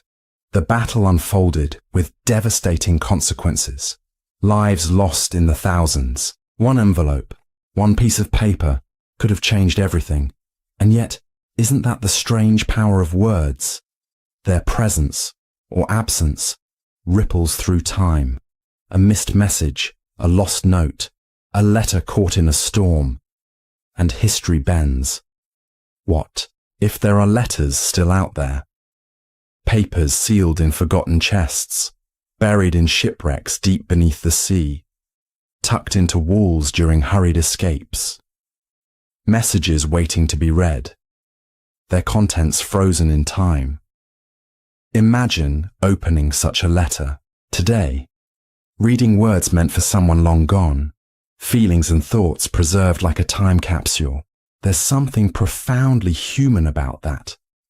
A reminder that across centuries, people wanted to be heard, to connect, to reach out across the vastness of life's uncertainties. And sometimes the universe intervenes. There are stories, rare but real, of letters arriving decades late. A mother receiving a note from her soldier son half a century after it was sent. Tears shed over words thought lost to time. Why now? Destiny, chance, or just the slow, winding path that some messages take to reach their intended hearts. As you breathe in and out, let the image linger. An envelope drifting through time, carried by unseen hands, across landscapes and centuries, sealed, waiting. Somewhere out there, perhaps countless letters still float, unread, unseen. Their contents unknown, yet profoundly real. Next, we'll turn to the world of art. Paintings that hold mysteries, symbols that shouldn't be there, images that challenge what we think we know about the past. But for now, rest. Let the letters drift away like leaves carried on a gentle breeze. Breathe deeply. The words will wait. Imagine unfurling an ancient map, aged parchment stretching out before you, edges frayed, ink faded but still legible. Symbols dance across its surface, coastlines, mountains, unfamiliar place names. You trace your finger along the curves and contours, feeling the delicate texture beneath your skin. There's something mesmerizing about old maps, the way they capture both knowledge and mystery, the known world drawn with certainty, and the unknown filled with dragons, sea monsters, and ominous warnings. Here be mysteries, but some maps whisper stranger stories. Take the Piri Reis map, created in 1513 by an Ottoman admiral and cartographer. It's a stunning artifact, not just for its artistry, but for what it depicts and what it suggests. Parts of South America drawn with remarkable accuracy, coastlines aligned with a precision that seems out of place for its time. And then there's the real enigma, the bottom of the map, where an outline of Antarctica appears, without ice. Pause for a moment. Let that settle in. Antarctica wasn't officially discovered until centuries later, and yet there it is, on a map made before telescopes, satellites, or planes, and not just the ice-covered continent we know today, but seemingly showing its landmass beneath the glaciers, details only confirmed by modern seismic scans. How? Where did Piri Reis get this information?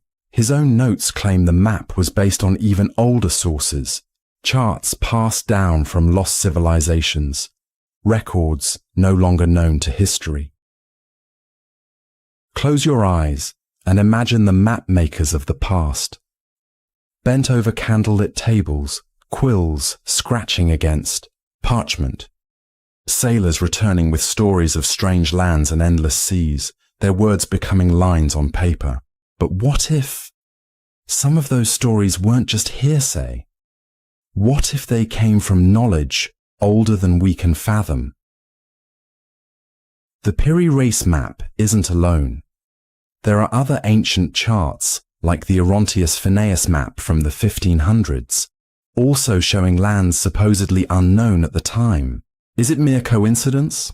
An uncanny guess? Or evidence of something more?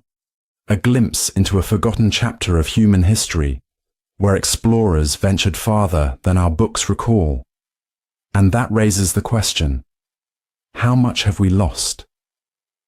Knowledge, once known, slipping through the cracks of time. Wars, fires, floods, countless ways for wisdom to vanish. Yet sometimes, fragments remain.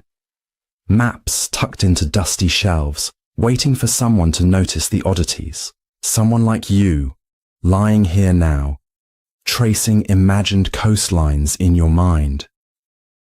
There's a legend, softly spoken among certain circles, that ancient civilizations might have sailed the seas long before our recorded explorers.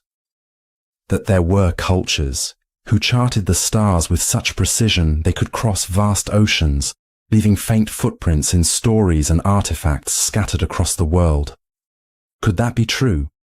Could history be deeper, older, more tangled than we've been told? Or maybe it's something simpler, a mistake, a coincidence, the human brain seeing patterns where none exist. But even that explanation doesn't quiet the nagging thought. What if the past was stranger than we dare to believe? Imagine standing on the deck of an ancient ship, sails billowing against the wind, horizon endless and blue. No GPS, no engines, just stars, intuition, and a daring spirit. Those early explorers whoever they were, must have looked at the sea with equal parts fear and wonder. Perhaps that's the most human thing of all, our desire to see what lies beyond the edge. As you breathe in slowly, let the image of that map drift across your mind like a ship gliding over calm waters, coastlines fading into mist, symbols dissolving into darkness. There are places on Earth still unexplored, depths of oceans untouched, and who knows what maps, tucked away in forgotten drawers or buried beneath centuries of dust, are yet to be found. Maps that might turn everything we think we know upside down. Next, we'll dive into the stories of inventors whose creations could have changed the world, had they not vanished along with their genius. But for now, let your mind sail gently into calm seas. No rush. The journey is long and the night is still young. Imagine an old, weathered book. Its leather cover cracked, pages yellowed and fragile. The ink inside faded but still legible. You open it carefully, the paper sighing under your fingers. And there, beneath a name you don't recognize, are words that stop you. Words that feel like they were written just for you. Thoughts captured centuries ago, echoing across time to reach this moment, this breath, this heartbeat. Who was this poet? Why do their words feel so familiar? And yet, their name is lost to history. Close your eyes. Picture a small room, a flickering candle casting shadows on rough walls. A figure leans over a desk, quill scratching at parchment, ink staining fingertips. The world outside is distant. The poet's entire universe contained in the flow of words, the shaping of thoughts into something that might last. Not for fame, not for glory, just to speak, to capture fleeting feelings before they vanish like smoke in the wind. History is filled with poets whose names we celebrate. Shakespeare, Rumi, Levi. But for every name remembered, countless others have slipped through the cracks of time. Voices that once sang of love, loss, wonder, now silenced, their pages burned, lost, or left unread in forgotten corners of old libraries. Take, for example, the works of Sappho. Most know her name, yet the majority of her poetry has crumbled away, mere fragments remaining. Imagine the verses we'll never hear, the emotions forever lost. Or think of the anonymous poets behind medieval ballads, songs that survived through oral tradition, but whose creators remain shadows, their identities dissolved into the collective voice of time. And then there are those rediscovered by chance. In a remote attic, a tattered notebook surfaces, buried in desert sands, clay tablets, emerge etched with verses longing to be heard. Who were these poets? Farmers, soldiers, lovers whose words outlived their names, carried forward by the stubborn endurance of language. There's a strange magic in poetry. Unlike monuments or grand battles, poems are intimate, small bursts of humanity distilled into words. They capture things that history often overlooks, the ache of a farewell, the warmth of sunlight on a lover's face, the restless hunger for meaning. And that's why it lingers. Because long after kingdoms crumble and names fade from stone, words stay. Not all, of course, many vanish, but some survive, passed hand to hand, whispered, copied, forgotten, then found again. Imagine a poet sitting beneath a tree centuries ago, watching the same moon that shines above you tonight. They write of longing, of hope, of the fleeting nature of existence. They wonder perhaps if anyone will ever read their words, if they'll matter. And now, lying here, breathing slowly, you do read them. You hear them. Across time, you listen. What drives someone to write, knowing they may never be known? Perhaps it's the same reason we speak into the wind or laugh when no one's around. An instinct to express, to connect, even if that connection spans centuries. And here's the haunting beauty. Every poem you read from the past was written by someone who lived, breathed, dreamed, and is now dust. But in those words, for a moment, they live again. Their thoughts awaken in your mind. Their emotions stir your heart. It's a kind of immortality, fragile but real. As you breathe in, let the words fade like smoke, dissipating into the night sky. The poet's candle flickers out, the pages close, but the echo remains. Soft, persistent, timeless. Next, we'll uncover the smallest of relics, a child's toy found in ancient ruins, reminding us that even the tiniest objects can carry the weight of forgotten lives. But for now, rest. Let the verses drift like waves lapping at a quiet shore, in and out. Words may fade, but the feeling lingers. Let it carry you. Imagine standing on a rocky shoreline, the sky a muted grey as waves lap gently at your feet. The air is thick with salt, and the faint, endless rhythm of the ocean fills your ears, a constant, soothing pulse. Far out on the horizon, something catches your eye. Stone. Not jagged rocks, but pillars. Columns rising from beneath the waves, worn by centuries of water and time. What was once a place of prayer, of gathering and song, now rests beneath the sea's surface, embraced by the ocean's quiet depths. This is not a legend. Along India's eastern coast, in places like Mahabalipuram, ancient temples lie submerged, silent witnesses to a past that nature slowly reclaimed. Stories passed down through generations speak of 7 temples standing proud along the shore. Today, only one remains above water. The others, swallowed by the waves, their spires hidden beneath the currents, their halls filled with fish instead of worshippers. How does a city disappear beneath the sea? Was it a great storm? A sudden earthquake shaking the ground loose beneath it? Or was it slower, year by year, the ocean inching forward, claiming what was once land? People living by the shore must have watched the water rise, helpless, as their homes and temples vanished into the deep. And what did they feel, those final days? Desperation, reverence. Perhaps they believed the gods were reclaiming what was theirs, pulling the sacred places back into the depths where they began. Close your eyes and imagine standing there centuries ago. Bells ring in the temple courtyard. Incense drifts through the air, blending with the salty breeze. Families gather, offering prayers under the carved stone arches. Laughter echoes through the markets beyond, the sea a distant, gentle backdrop.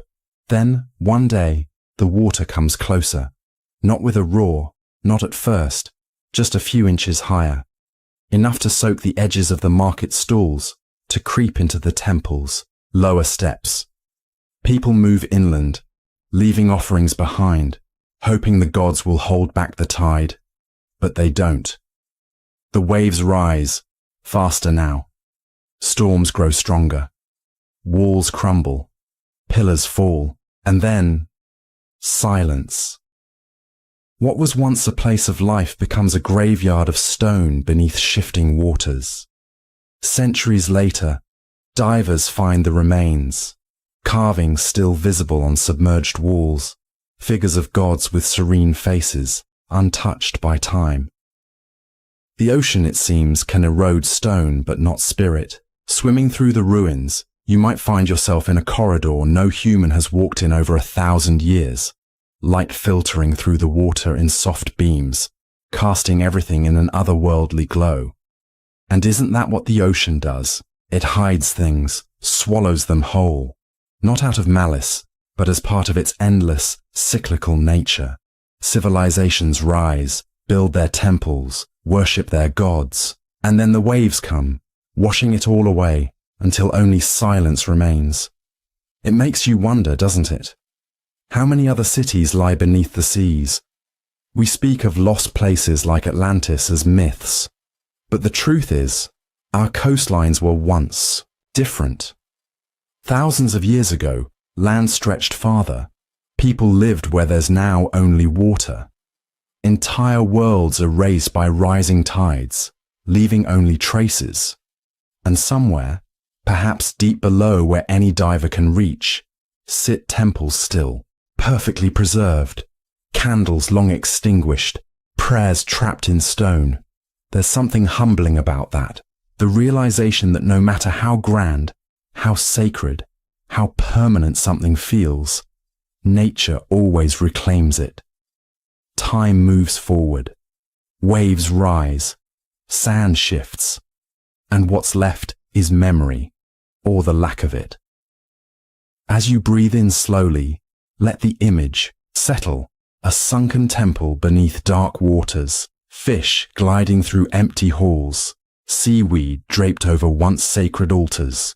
The ocean above ripples gently, indifferent, eternal. In the next part of our journey, we'll leave the waves behind and step onto open plains, vast stretches of land where entire civilizations once thrived, only to vanish into silence. But, for now, let the tide of thought pull you deeper into rest. Breathe in and out. The past, like the sea, is vast. Let it carry you. Imagine walking down a quiet street on a warm afternoon. The air is calm, the sky above painted in soft blues and fading gold. You glance at your watch. Nothing unusual, just another day. But as you continue, something shifts. The buildings around you seem older. The cars vanish. The sounds of modern life, phones ringing, engines humming, fade away. And then you notice the people, dressed in clothes from another era, speaking in ways that feel both familiar and foreign. You stop, look around. Where are you? No, not where, when. Close your eyes. Feel the air change, thicker, heavier with history. The world feels off, not in a dangerous way, but like you've stepped into a dream layered over reality. You turn around to retrace your steps, and the street you came from isn't there anymore. Time, it seems, has folded, and you've slipped through. Throughout history, there have been stories, quiet, unsettling accounts, of people who claim to have stumbled into the past. Not through machines or science fiction portals, but through ordinary places, ordinary days, suddenly turned extraordinary. Take the case of two English women, Charlotte Ann Moberly and Eleanor Jourdain. In 1901, while visiting the gardens of Versailles, they reported seeing people dressed in 18th century clothing, hearing faint strains of old-fashioned music. They described a woman sketching, later believed to be Marie Antoinette herself. When they looked again, everything was gone. Dismissed by many as imagination, their detailed account still lingers as one of history's strangest temporal mysteries. Or consider the story of a man in Liverpool, England, who in the early 2000s stepped into a street lined with old-fashioned storefronts. People walked past in outdated clothing. A shop displayed goods from decades before. Confused, he blinked, and everything snapped back to modern reality. Hallucination? A trick of the mind? Or did he truly glimpse another time? What causes these experiences? Science suggests explanations. Lapses in memory, the brain misfiring, vivid daydreams mistaken for reality. Skeptics call them coincidences, tricks of perception. And yet, the consistency is haunting. People across different cultures, different eras, describe the same strange sensation, a shift, the air thickening, colors dulling, sounds warping, and then, without warning, they're somewhere else, or someone else. And it's not just the past. Some stories speak of glimpses into the future, people seeing buildings that don't exist yet, events that haven't happened. Are these just accidents of imagination? Or is time more fluid than we think? What if time isn't a straight line? What if it folds, layers overlapping like pages in a book, and occasionally, just occasionally, the pages stick together, 2 times, coexisting, and someone, maybe you, maybe anyone, slips through that fold for a heartbeat. The thought is both thrilling and unsettling. Could you be walking through a place right now where someone from the past is seeing you as a ghost? A strange figure, in bizarre clothes, appearing for a moment in their world before fading away? Maybe time slips both ways, us peering into their lives, them glimpsing ours. 2 moments touching, then parting. And if that's true, what does it say about time, itself? Maybe it's not something that passes. Maybe it just is. All moments, all at once. Layers of existence waiting for the right conditions. A quiet street, a distracted mind, a certain angle of sunlight for the veil to thin. As you breathe in, let the idea settle. You could, at any moment, step through an invisible fold and find yourself somewhere else entirely, not in a story, not in a dream, but there, standing on cobblestones where horse-drawn carriages pass by, watching gas lamps flicker, hearing voices calling out in languages now dead, or in accents that seem distant and strange, and then blink. Back to now, back to here, leaving you to wonder if it ever happened, or if it was just your mind playing tricks. But deep down, you know what you felt. Sometimes the world isn't as solid as it seems. Next, we'll uncover tales of objects that seem to defy time, artifacts found where they shouldn't be, challenging everything we thought we knew about history. But for now, rest. Let the streets of forgotten times dissolve into the dark, in and out. Time is vast. Let it carry you. The fire fades. Its warmth recedes, leaving only darkness. Silence stretches out like an endless void. And then, sound. Soft at first, a distant tap, tap, tap echoing through the dark. You turn toward it. Nothing. But the sound grows louder. A whisper follows.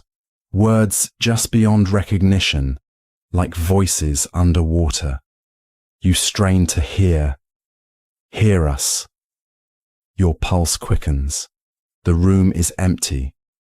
You are alone. And yet, the sound is not. Throughout history, people have encountered sounds that defy explanation, echoes with no source, voices from empty rooms, footsteps following in abandoned buildings. We live in a world filled with noise, machines humming, nature breathing, people speaking. But what happens when sound emerges from nothing? When there are no machines, no people, just noise, and worse? What if the sound is meant for you? Consider the Taos hum in New Mexico, an inexplicable low-frequency drone heard by residents for decades. Scientists investigate, measure, hypothesize, but no source is found. Some people hear it constantly, driving them to the brink of madness. Others hear nothing at all, or the bloop, an ultra-low frequency sound recorded in 1997 by underwater microphones in the Pacific Ocean. Initially thought to be an iceberg, its power and frequency suggested something alive. Yet no known creature could produce such a sound. The ocean listened, the microphones captured, and the world wondered. Then there's the phenomenon of numbers stations. Shortwave radio broadcasts transmitting endless sequences of numbers, strange tones, sometimes snippets of eerie, mechanical voices.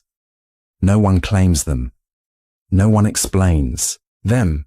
And yet, they broadcast, constantly, relentlessly. Some say they're coded messages, others that they're something far older. Machines set in motion long before we understood radio waves. But sounds aren't just technological. They haunt places, linger where they shouldn't. Step into certain abandoned buildings, and you might hear footsteps echoing down empty halls, doors creaking open, whispers threading through the air like invisible tendrils. Scientists call it auditory pareidolia, our brains finding patterns where none exist. But what if they do exist? Visitors to old battlefields report hearing the clash of swords, gunfire echoing across empty fields. Tourists in ancient catacombs describe murmurs that grow louder the deeper they go. Entire towns, like the ghost town of Pripyat, seem to breathe with sound. Laughter echoing in empty playgrounds, alarms blaring in buildings long abandoned. How do sounds outlive the people who made them? Is time recording itself? Memories etched into stone, air, space? Or are others speaking, calling, listening? And then there are the voices that know your name. Reports surface of people hearing their names called in the middle of the night. Soft, familiar, just outside the door. They open it. No one there. Hikers deep in forests hear distant shouts, drawing them off path. Search parties find no one calling, just empty woods. And worst of all, are the sounds that mimic a loved one's voice heard from another room, when that loved one isn't home. Your dog barking while asleep at your feet. Your own voice repeated back to you from the dark, because that's the unsettling thought that lingers. What if the sounds aren't echoes? What if there's something else? Listening back, you stand still now, heart pounding. A distant knock knock knock sounds behind you, slow, steady. You don't turn. The knocking stops. Silence. Then, a whisper at your ear. Don't look. You close your eyes, breathe in, out. The sound fades.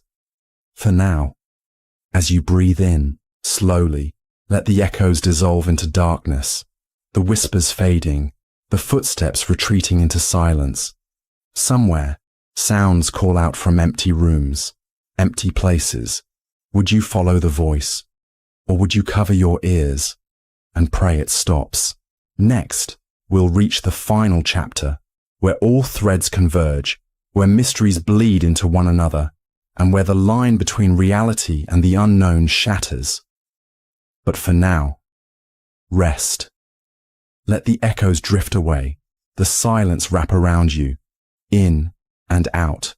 Some sounds fade, others never stop. Imagine stepping through one of those strange places between worlds, the kind where reality thins, where the air seems to pulse with secrets. You walk forward, heart pounding, the last echoes of those in-between places still clinging to your mind.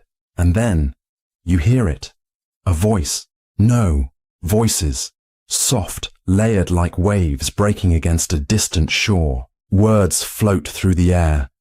Beautiful, haunting, and utterly incomprehensible. They weave through your thoughts like a song you can't grasp. Familiar and foreign all at once. You strain to understand, but the meaning slips through your fingers like smoke. What are they saying? And more unsettling, who is speaking?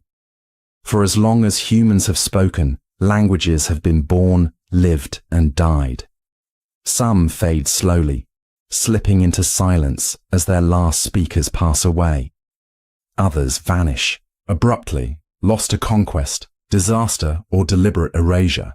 Today, thousands of languages have disappeared, leaving behind only fragments, scratches on stone, weathered manuscripts, or whispered legends passed down with fading accuracy.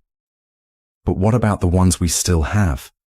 The ones we see and can't understand? Languages carved into temple walls, etched onto ancient artifacts, written in forgotten books. Languages that refuse to yield their meaning, no matter how hard we try.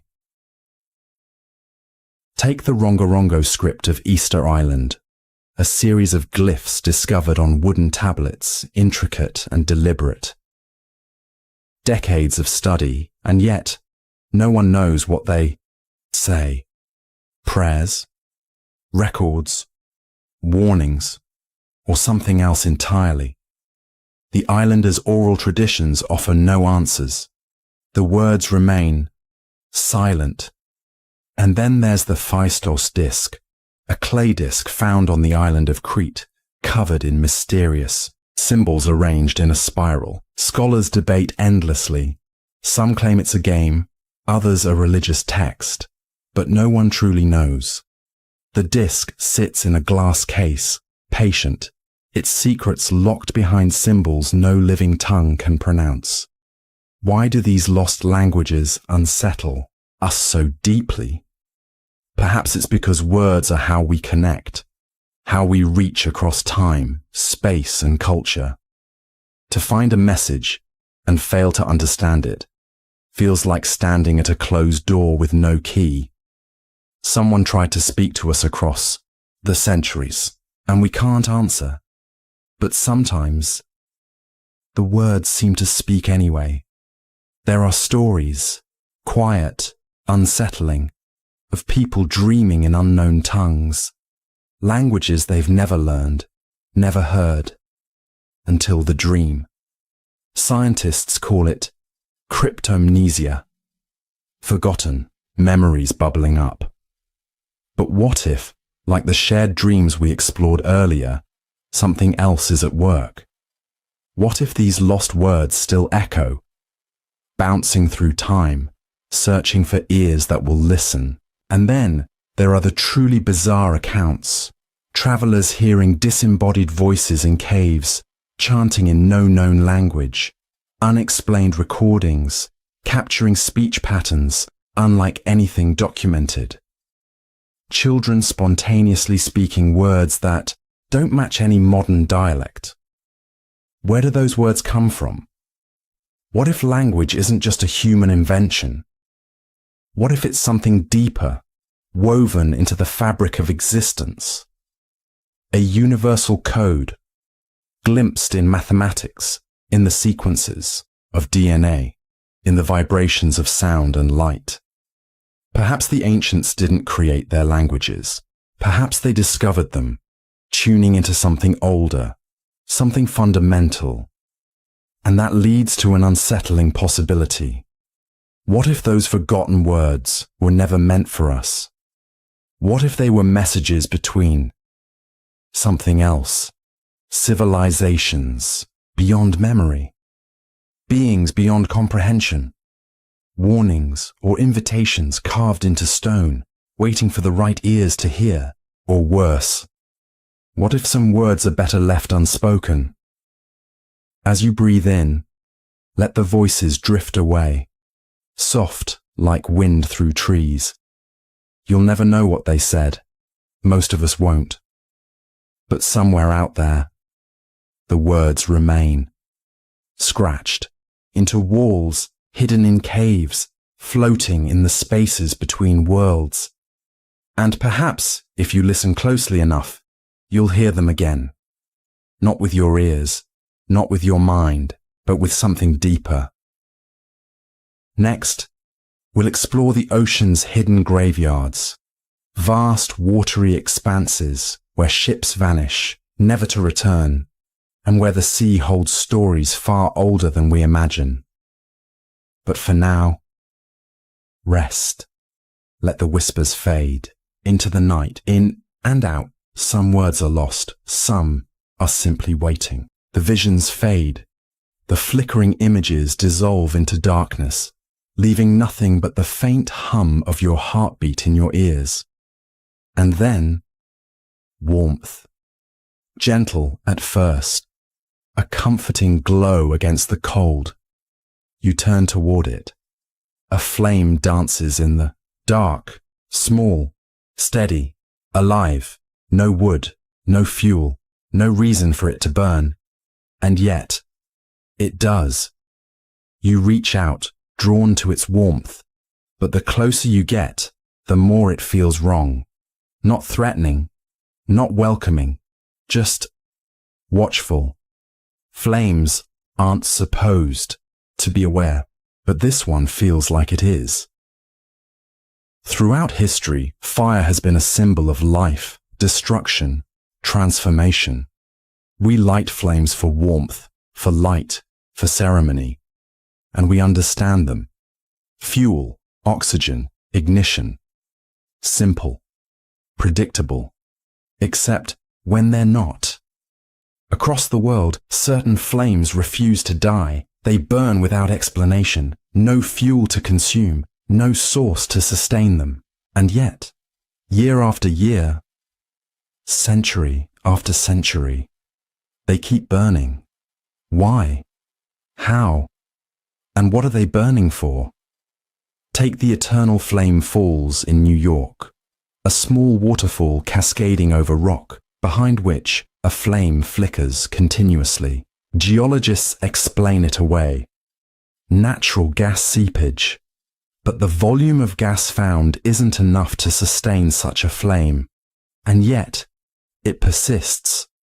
Locals speak of standing before it, feeling an odd pull, like the flame is aware of being watched. Or consider Mount Chimera in Turkey, fires burning from rock crevices for thousands of years, referenced in ancient myths as the breath of monsters.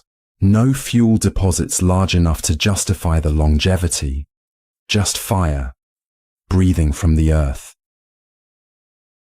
In India, the Jwalaji temple houses a flame believed to have burned for millennia, worshipped as a goddess, defying scientific attempts to explain its source. Engineers and scientists test the ground, the air, find nothing conclusive. The flame just is. And then there are the lesser-known flames, small, hidden, whispered about in local legend. A cave deep in the forests of Romania, where a blue flame hovers above the ground, never spreading, never fading. A clearing in Siberia, where the earth itself smoulders, no smoke, no ash, just a flickering light visible at night, refusing to be extinguished. An abandoned mine in Pennsylvania, Centralia, where fires burn underground, untouchable, unstoppable. Residents evacuated, the ground above collapsing, yet the fires below burn on. Why do these flames persist? Natural phenomena? Gas pockets? Chemical reactions? Perhaps. But some stories suggest otherwise. Some say these are warning fires, lit by ancient hands, meant to burn until a certain day or event. Others claim they're portals, flames marking places where the earth's skin is thin, the fire not from beneath us, but from somewhere else. And then there are darker whispers. What if the flames aren't burning fuel, but time, slowly consuming the years, the space between moments, or worse? What if they're watching, eyes made of fire, flickering in patience, waiting for someone, anyone, to step closer? You kneel before the flame. It crackles softly, like laughter far away. You feel warmth on your face, the glow painting your skin in flickering gold. And then, a flicker, a shape in the flame. Was that a face? You blink. It's gone. Or, was it ever there? You lean in. The flame bends toward you. For a heartbeat. You understand, but the knowledge is too vast, too old. Your mind recoils.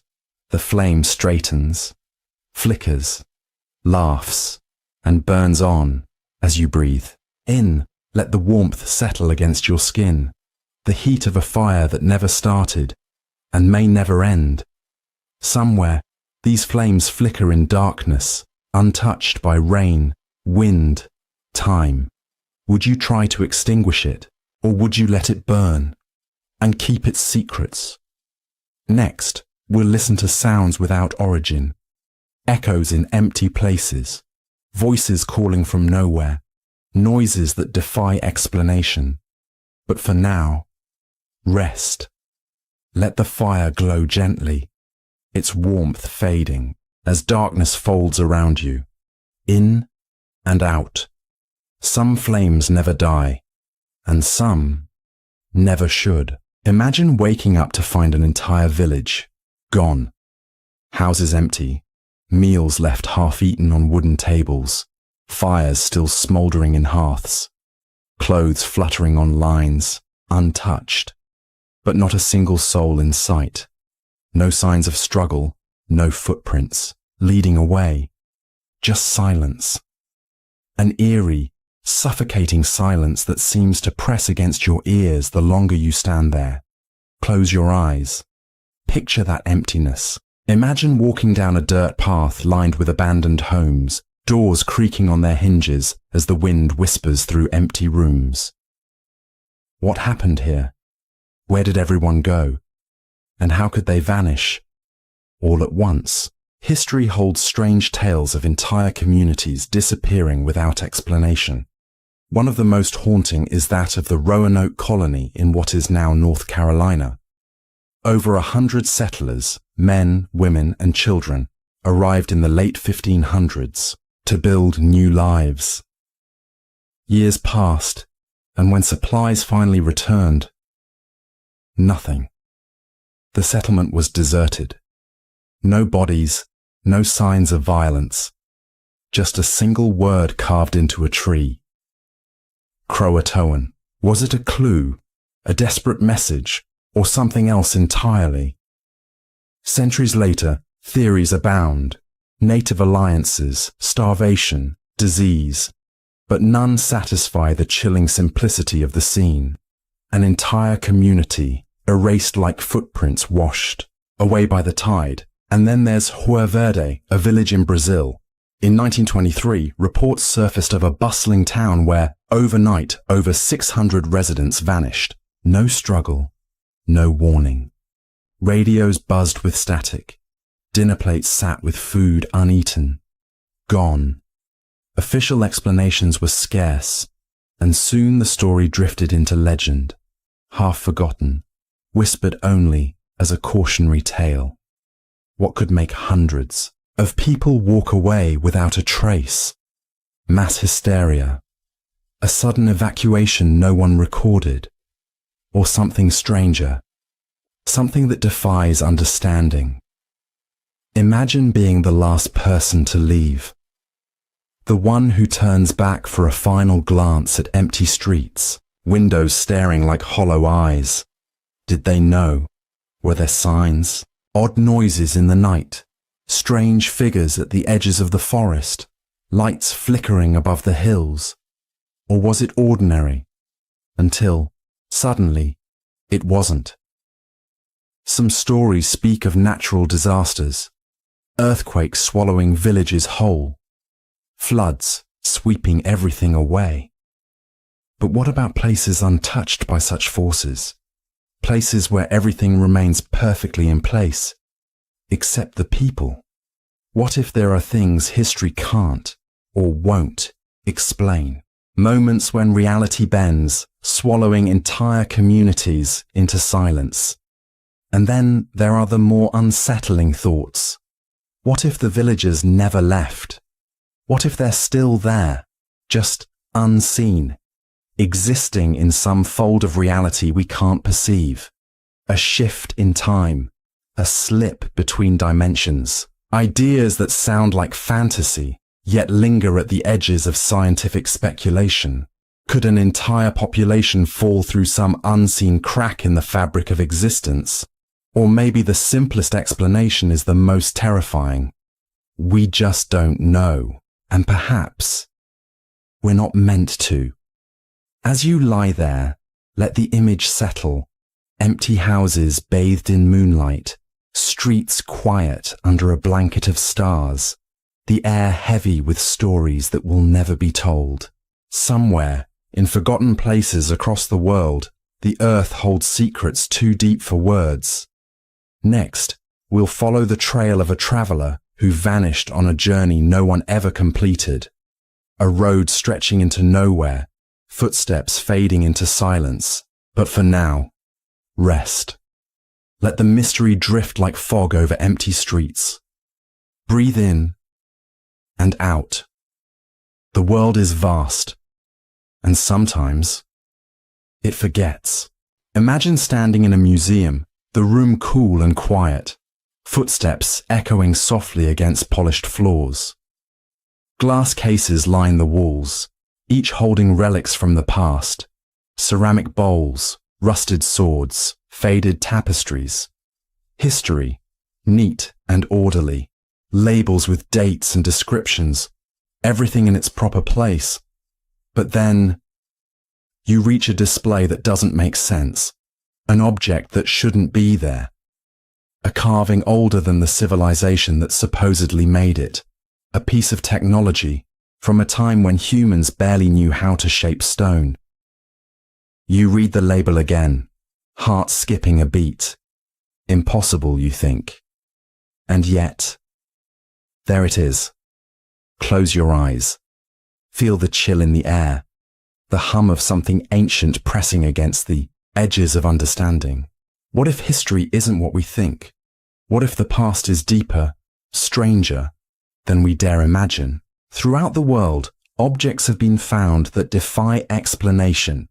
Artifacts so out of place, they challenge the very foundations of history. Scientists call them parts, out-of-place artifacts. To some, they're mysteries worth exploring. To others, they're things best ignored. Take the London hammer. Discovered in Texas in the 1930s, this hammer-like tool was encased in rock said to be over 100 million years old. How does a man-made object end up inside stone formed long before humans were supposed to exist? Geological anomaly? Hoax? Or something else entirely? Then there's the Coso artifact, a small object found in California encased in mineral deposits, millions of years old. Inside, what appeared to be a piece of metal resembling a spark plug. Technology from the modern era trapped in ancient rock. Experts argue, debate, dismiss, but no one truly explains. And what about the Baghdad battery, clay, jars from ancient Mesopotamia that, when reconstructed, seem capable of generating a small electric charge? Some say they were used for electroplating. Others scoff at the idea. But the question lingers. How did people thousands of years ago know how to make electricity, if that's what it was at all? It's not just tools and devices. Ancient maps show lands that shouldn't have been known. Carvings depict what some claim to be advanced technology, figures holding objects resembling modern devices, flying machines etched into temple walls. Coincidence, imagination, or fragmented memories, passed down from civilizations lost to time? Consider the Piri Reis map, detailed centuries before Antarctica was officially discovered, seemingly outlining parts of the continent beneath the ice. How? Forgotten explorers, knowledge passed down from an older, vanished world. And then there's the Voynich manuscript, a book filled with unknown symbols, strange plants, and star charts that don't match our sky. No one can read it. No one knows why it was made. Yet, it exists, holding its secrets close, defying every attempt to decode its purpose. What do these artifacts mean? Are they remnants of forgotten civilizations? Evidence of timelines more complex than we understand?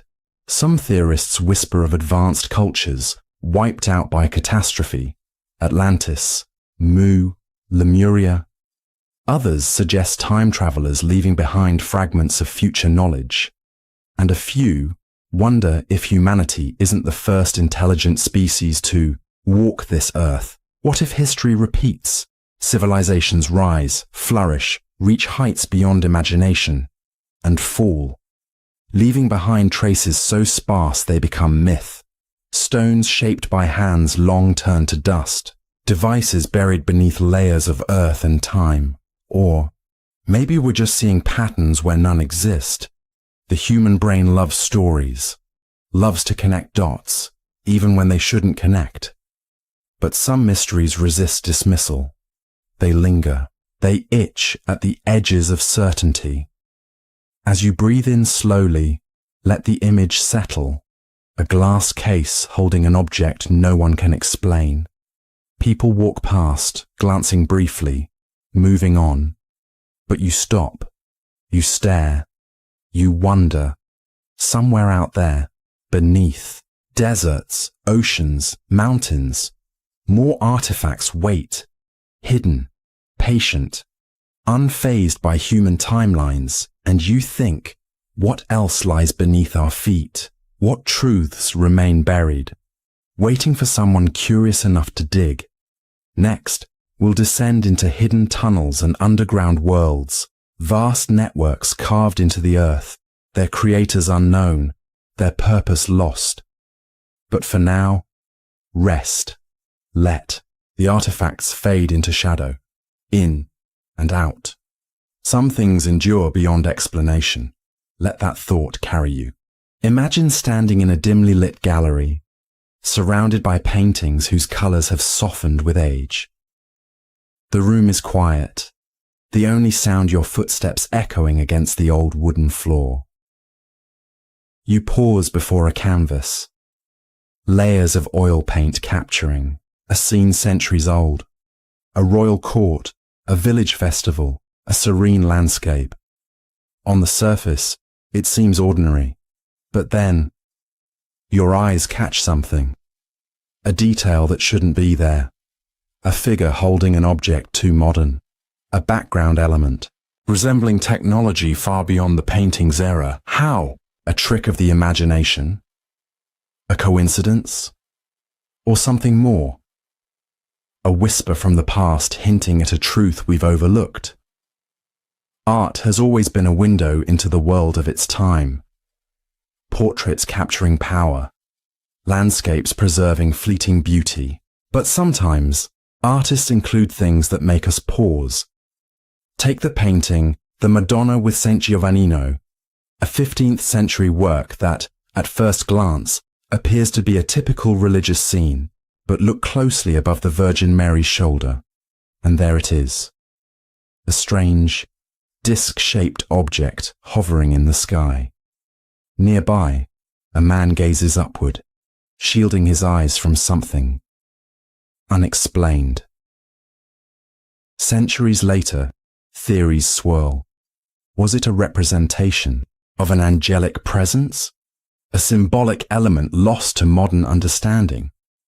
Or something else entirely?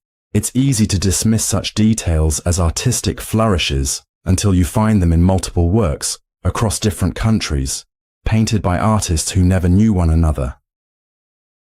Then there's the Baptism of Christ, painted in 1710 by Ert de Gelder. High above the central scene, a radiant, circular object beams down light in a way that feels oddly familiar. Too modern, too deliberate. Why depict something so out of place for the time? Religious symbolism, perhaps. But what inspired that shape? What stories circulated back then, quietly reflected in the brushstrokes? And it's not just the skies that hold mysteries. Some paintings seem to capture devices that shouldn't exist yet. Figures holding objects resembling modern gadgets, details that defy historical timelines. Skeptics point to coincidence, to anachronisms born of restoration or misinterpretation, but still, the images remain, persistent, puzzling. Imagine the artists themselves, centuries ago, dipping brushes into paint, their minds full of inspiration, dreams, and perhaps stories they heard in whispers, tales of strange lights, of visitors from distant lands or distant worlds, of knowledge that didn't fit their time. Could they have hidden clues deliberately? Or were they painting what they believed to be real, unaware of how out of place it would seem to future eyes? Art preserves not just images, but moments, fleeting glimpses into the minds and times of those who lived long before us. And sometimes, those glimpses raise more questions than answers. But perhaps the most unsettling thought is this: what if we're the ones missing something? What if the symbols, the odd shapes, the strange objects, all meant something clear to those of the past? Knowledge lost to time, leaving us to guess at meanings that once needed no explanation. Like finding a key with no lock, a riddle missing its final line. Or maybe the paintings aren't about the future or the past, but about something timeless, a reminder that humans across all eras have wondered about what lies beyond, what hovers above, what truths slip just out of reach.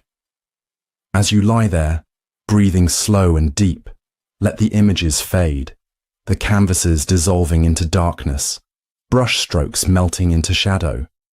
Somewhere, in galleries, in private collections, in forgotten attics, paintings rest quietly, silent, watching, holding secrets in plain sight.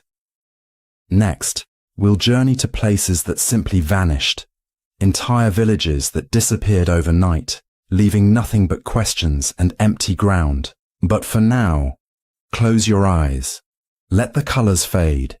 Let the mysteries drift like soft clouds across your mind.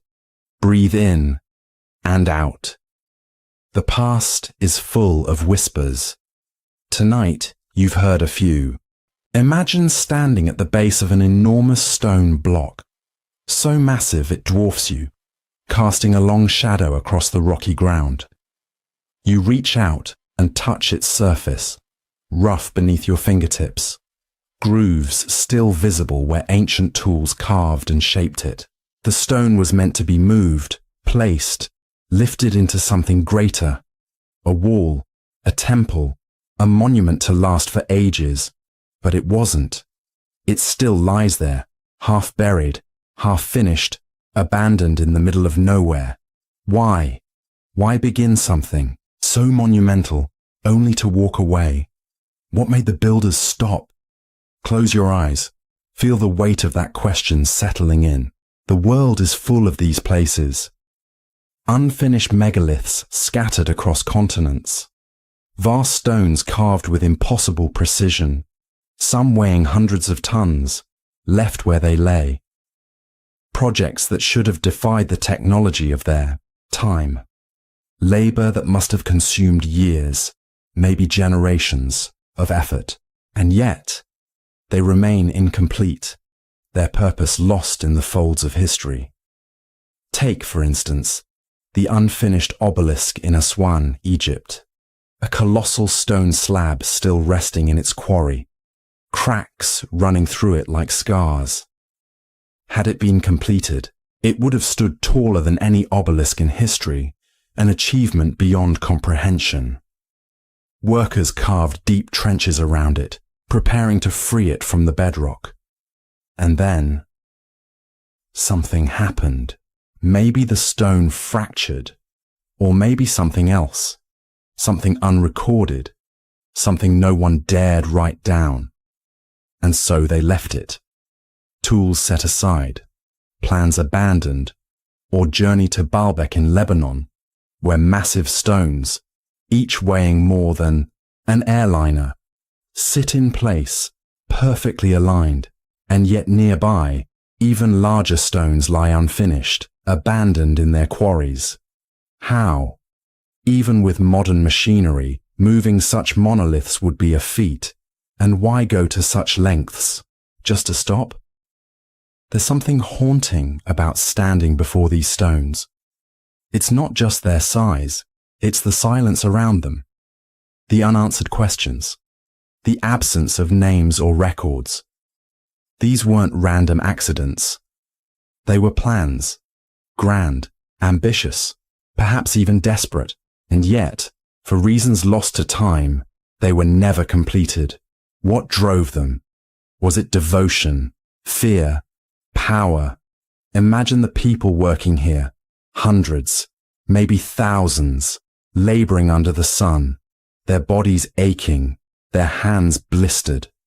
Stones, carved with precision, moved inch by inch. Orders shouted, ropes pulled, sweat pouring from every pore. Days bleeding into weeks, months into years. And then, quiet. Work ceases. Voices vanish. The site is abandoned, left for nature to reclaim. Did war stop them? Disease? Or perhaps something stranger, an omen, a sign from the gods they believed in? Or could it have been exhaustion, the realization that what they were trying to do was simply beyond human capability? There's a strange kind of beauty in unfinished things, a reminder that not every dream is realized, that even the grandest ambitions can falter. And that's comforting in a way.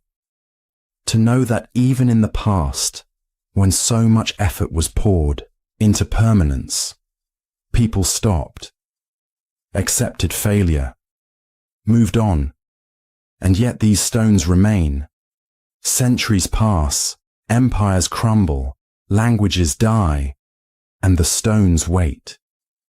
Wait for someone to notice, someone like you, lying here now, imagining the hands that touched them, the eyes that gazed upon them with hope, frustration, and finally, resignation. What were they trying to say? Maybe there was no message. Maybe the stones were meant to speak through sheer presence. Or maybe the builders thought their work would stand as a testament to their greatness, a monument outlasting memory. Ironically, in never being completed, they've become something else entirely, a mystery. And sometimes, mysteries endure longer than monuments. As your breathing slows, let the image linger. Massive stones resting under a sky that's seen it all. Stars turning above, seasons changing. Centuries slipping by like sand through fingers. The stones don't move. They just are. Witnesses to a story we'll never fully know. Next, we'll wander into places where history seems to glitch. Maps that show lands that shouldn't exist, and stories that make you question what's real. But for now, rest. Let the weight of those forgotten stones settle around you like a blanket. Breathe in and out. The past isn't rushing. Neither should you. Imagine closing your eyes at night, slipping into the warm embrace of sleep. The world around you fades, your body sinks deeper into stillness, and your mind begins to drift. Colors swirl. Sounds echo from nowhere. Images appear. Strange landscapes, unfamiliar faces. A dream, just a dream. Or is it? Now imagine waking up and telling someone about that dream, only to hear them describe the exact same thing, the same places, the same faces, the same sensations. How? You never told them. You didn't plan it. And yet, you both went there, together. Close your eyes again. Feel the weightlessness of dream space. That peculiar sense of knowing you're somewhere else, somewhere real, yet intangible. Could dreams be more than just flickering brain activity? Could they be doors, bridges, shared spaces beyond the Limits of our waking minds. Throughout history, stories of shared dreams have surfaced. Accounts of people experiencing the same visions on the same nights, thousands of miles apart. Skeptics call it coincidence. Psychologists suggest subconscious influence, but sometimes the details are too precise, too eerie. Take the case of two soldiers during World War I, stationed on opposite fronts, both dreaming of the same crumbling church surrounded by fog. In their letters, discovered years later, they described identical symbols carved into the walls, the same hollow bell tower, the same overwhelming feeling of dread. They never met, never exchanged stories. Yet, they dream together. Or consider a modern example: online forums filled with strangers recounting identical dream landscapes, vast empty cities, endless hallways, a familiar yet unknown place, dubbed the back rooms. People from different cultures, different languages, describing the same surreal architecture. Why? Is it a cultural meme slipping into collective thought? Or something older? Something deeper? Then there's the phenomenon known as the Global Dream Project, an experiment where people worldwide were asked to record their dreams. Over time, researchers noticed recurring patterns: a vast library with infinite shelves, a dark ocean stretching beyond sight, a door that appears but never opens. What's most unsettling? Many participants had never heard the others' accounts before reporting their own. How do so many people, separated by distance and experience, dream the same places? Ancient cultures believed dreams connected us to other realms, worlds beyond sight, accessible only when consciousness slips its leash. The Aboriginal Dreamtime speaks of a space where past, present, and future coexist, a cosmic web linking all living things. Tibetan monks train to navigate dream worlds consciously, believing them to be as real as waking life. Science offers theories: collective unconscious, memory glitches, the brain's pattern-seeking nature. And yet, that doesn't explain everything. Not the shared symbols, not the identical landscapes, not the dreams of events that haven't happened yet, until they do. What if dreams are like rivers, branches of a vast network, where minds occasionally meet? You drift along your current, believing it's yours alone, until another merges with yours, flowing side by side for a time. Two consciousnesses sharing a space neither fully understands. And if that's true, what else is out there? Are these dream spaces just random constructs, or do they lead somewhere? Doors waiting to be opened, roads stretching into the unknown, places that exist beyond matter, pure thought, pure being. Some dreamers claim they've seen others, recognizable, aware. Dream people who aren't just figments of imagination, guides, travelers, or something else watching from the other side. And here's the question that keeps you awake long after the dream fades. If we can meet others in dreams, who else is dreaming us? As you breathe in, let the darkness of sleep drift over you. Imagine that you're stepping into one of those shared spaces now, your mind dissolving into the vastness, joining countless others beyond the veil. Lights flicker, voices echo softly. Somewhere out there, another dreamer reaches toward you, or past you, or through you. Next, we'll explore final mysteries, the places where history, dreams, and the unknown blur into something neither fully real nor entirely imagined. But for now, rest. Let your mind drift, in and out. You're not dreaming alone. Imagine standing at the entrance of a dark tunnel, the air cool and damp against your skin. The opening is just wide enough to slip through, rough stone walls beckoning into shadow. You switch on a flashlight, its beam cutting through the darkness. But the tunnel stretches on, far beyond what you can see. Step after step, the temperature drops, the silence deepens, and a strange question begins to echo in your mind. Who built this? And why? Close your eyes. Picture walking through a passage, carved long before anyone can remember. No signs, no markings, just endless stone, chiseled by hands now turned to dust. You breathe in the earthy air, the scent of age and forgotten things filling your lungs. The deeper you go, the more the world above feels like a distant dream, and then, as the darkness presses in, another thought creeps forward. What if you're not alone down here? Beneath the surface of our world lies another world, one built by people whose names are lost to time. Vast networks of tunnels stretch across continents, some connecting places hundreds of miles apart. Many serve obvious purposes: mines, catacombs, ancient escape routes. But then there are the others, the ones that shouldn't exist. Take the extensive tunnels beneath Derinkuyu in Turkey. Discovered by accident when a man knocked down a wall in his basement, what lay beyond was astonishing. An entire underground city capable of housing thousands, multiple levels, air shafts, storage rooms, even a school carved into solid rock. No machines, no modern tools, just determination and time. But here's the question that lingers. Why? To hide from invaders? To survive some ancient catastrophe? Or was there something deeper?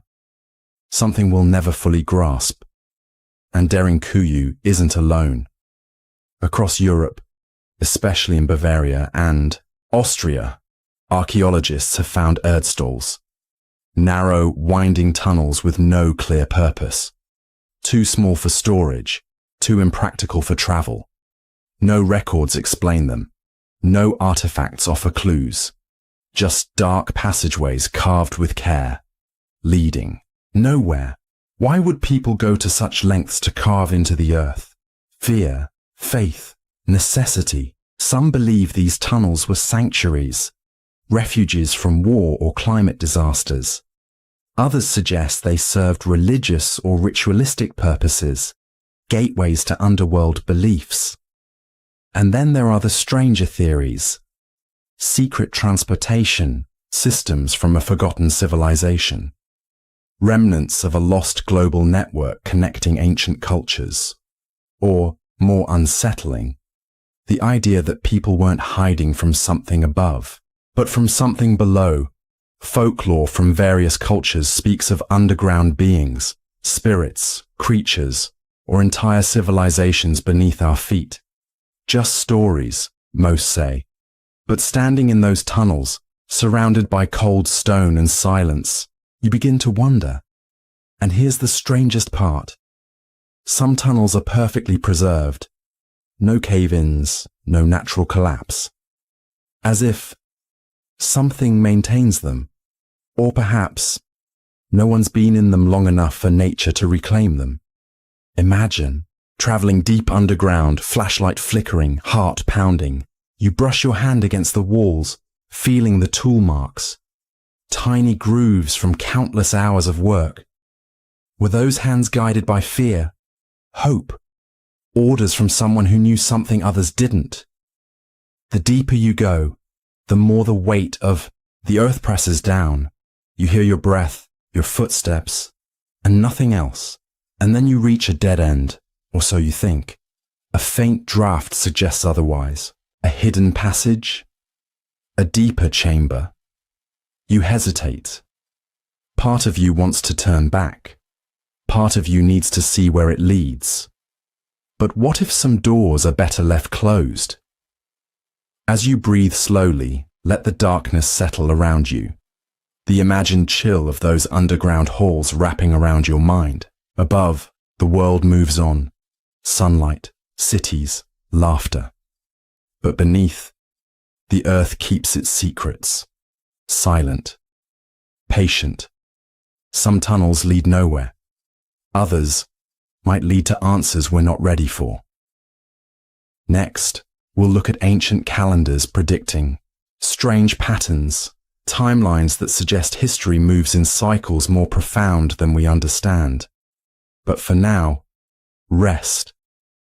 Let the tunnels fade, their dark corridors dissolving into dream, in and out. Beneath the surface, mysteries wait. Let them sleep.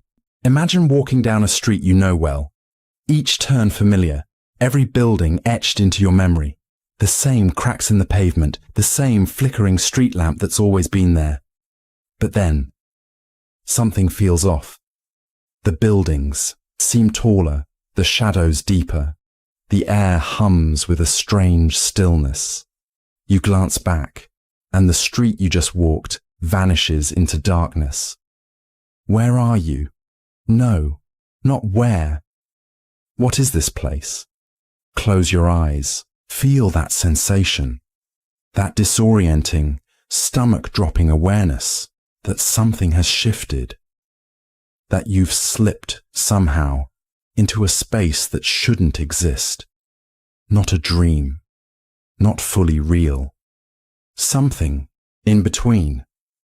Throughout history, people have spoken of places that seem to sit outside reality, locations where time twists, space folds, and the laws of nature seem to pause.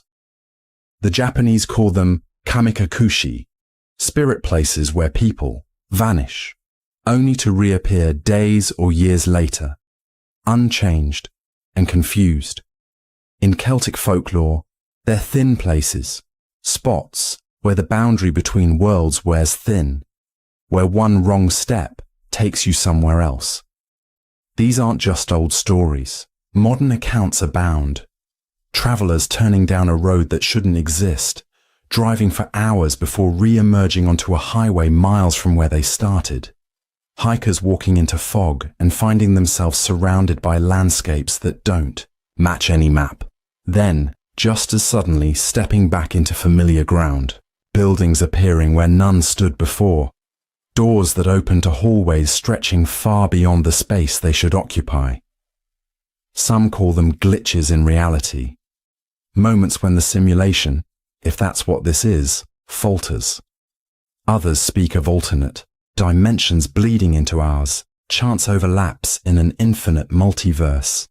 Or perhaps they're remnants of something older, places once known to ancient peoples, forgotten by modern minds but still there, waiting for the occasional wanderer to stumble through. Consider the Bennington Triangle in Vermont. Dozens of people vanishing in a small area, some disappearing right behind their companions.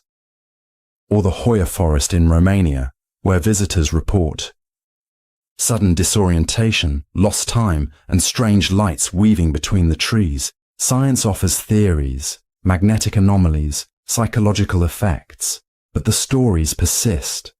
People go in, some don't come out. Others do, changed.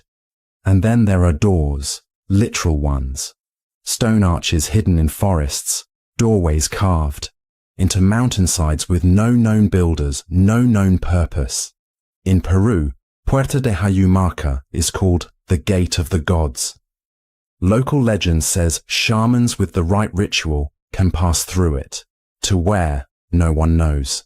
Most see just rock, but some claim to feel a pull, a deep hum resonating in their bones.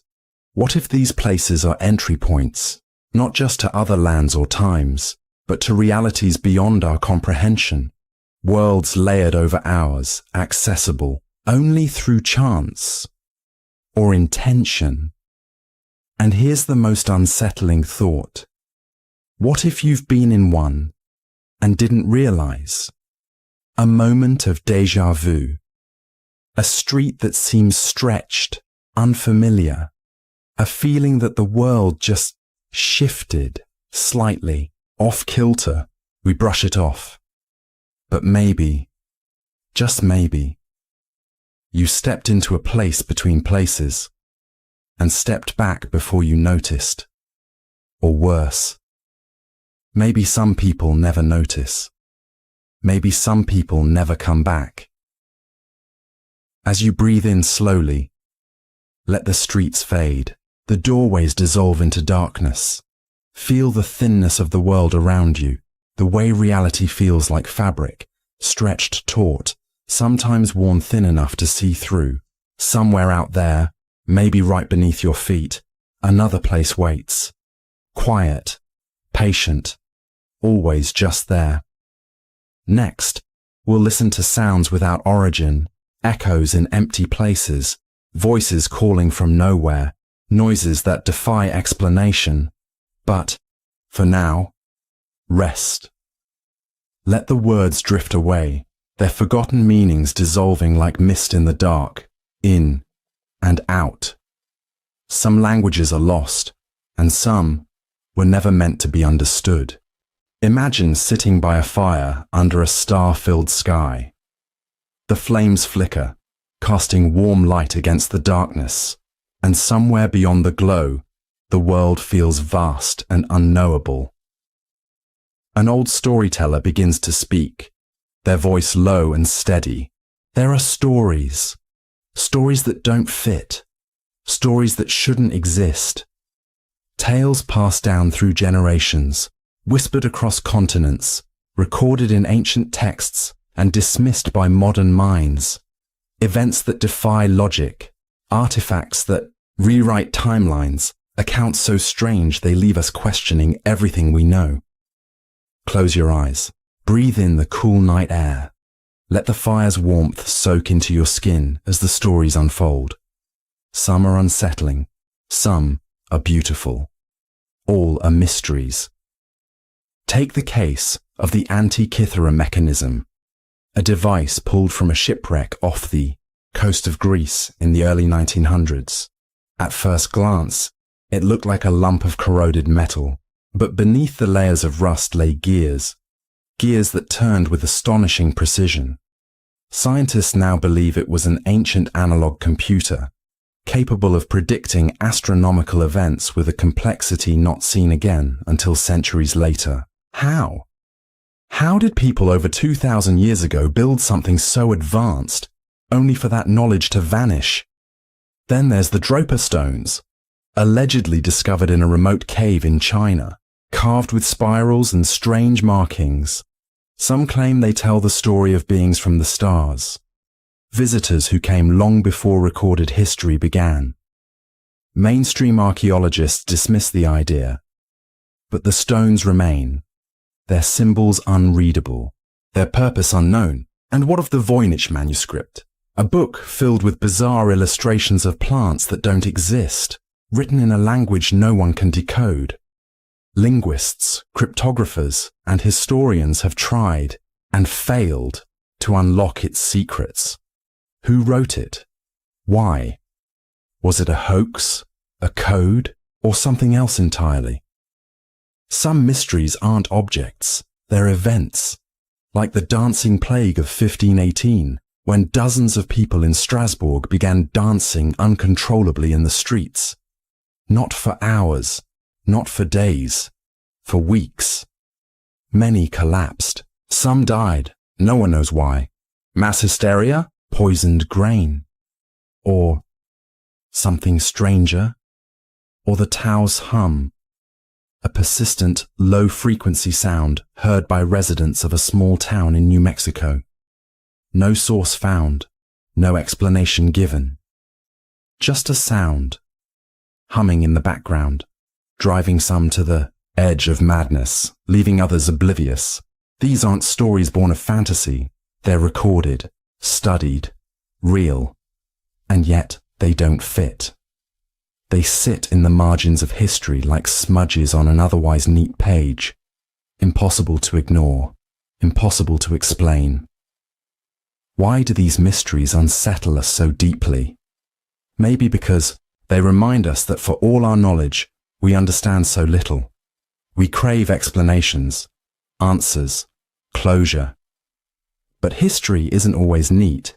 The past holds secrets that resist discovery, truths buried so deeply they may never be unearthed. Or perhaps the unsettling part isn't that we don't know, it's the suspicion that some do, that knowledge has been lost or hidden, that for every revealed truth there are 10 more kept in shadows, and yet there's wonder in the unknown. Not all mysteries are frightening. Some are invitations to explore, to question, to imagine. The world is vast. Time is deeper than we can comprehend. Who's to say what truths lie waiting just beyond reach? As you breathe in slowly, let the firelight fade in your mind's eye. The storyteller's voice grows softer, blending with the night. The stars overhead blink, ancient light traveling across time to reach you.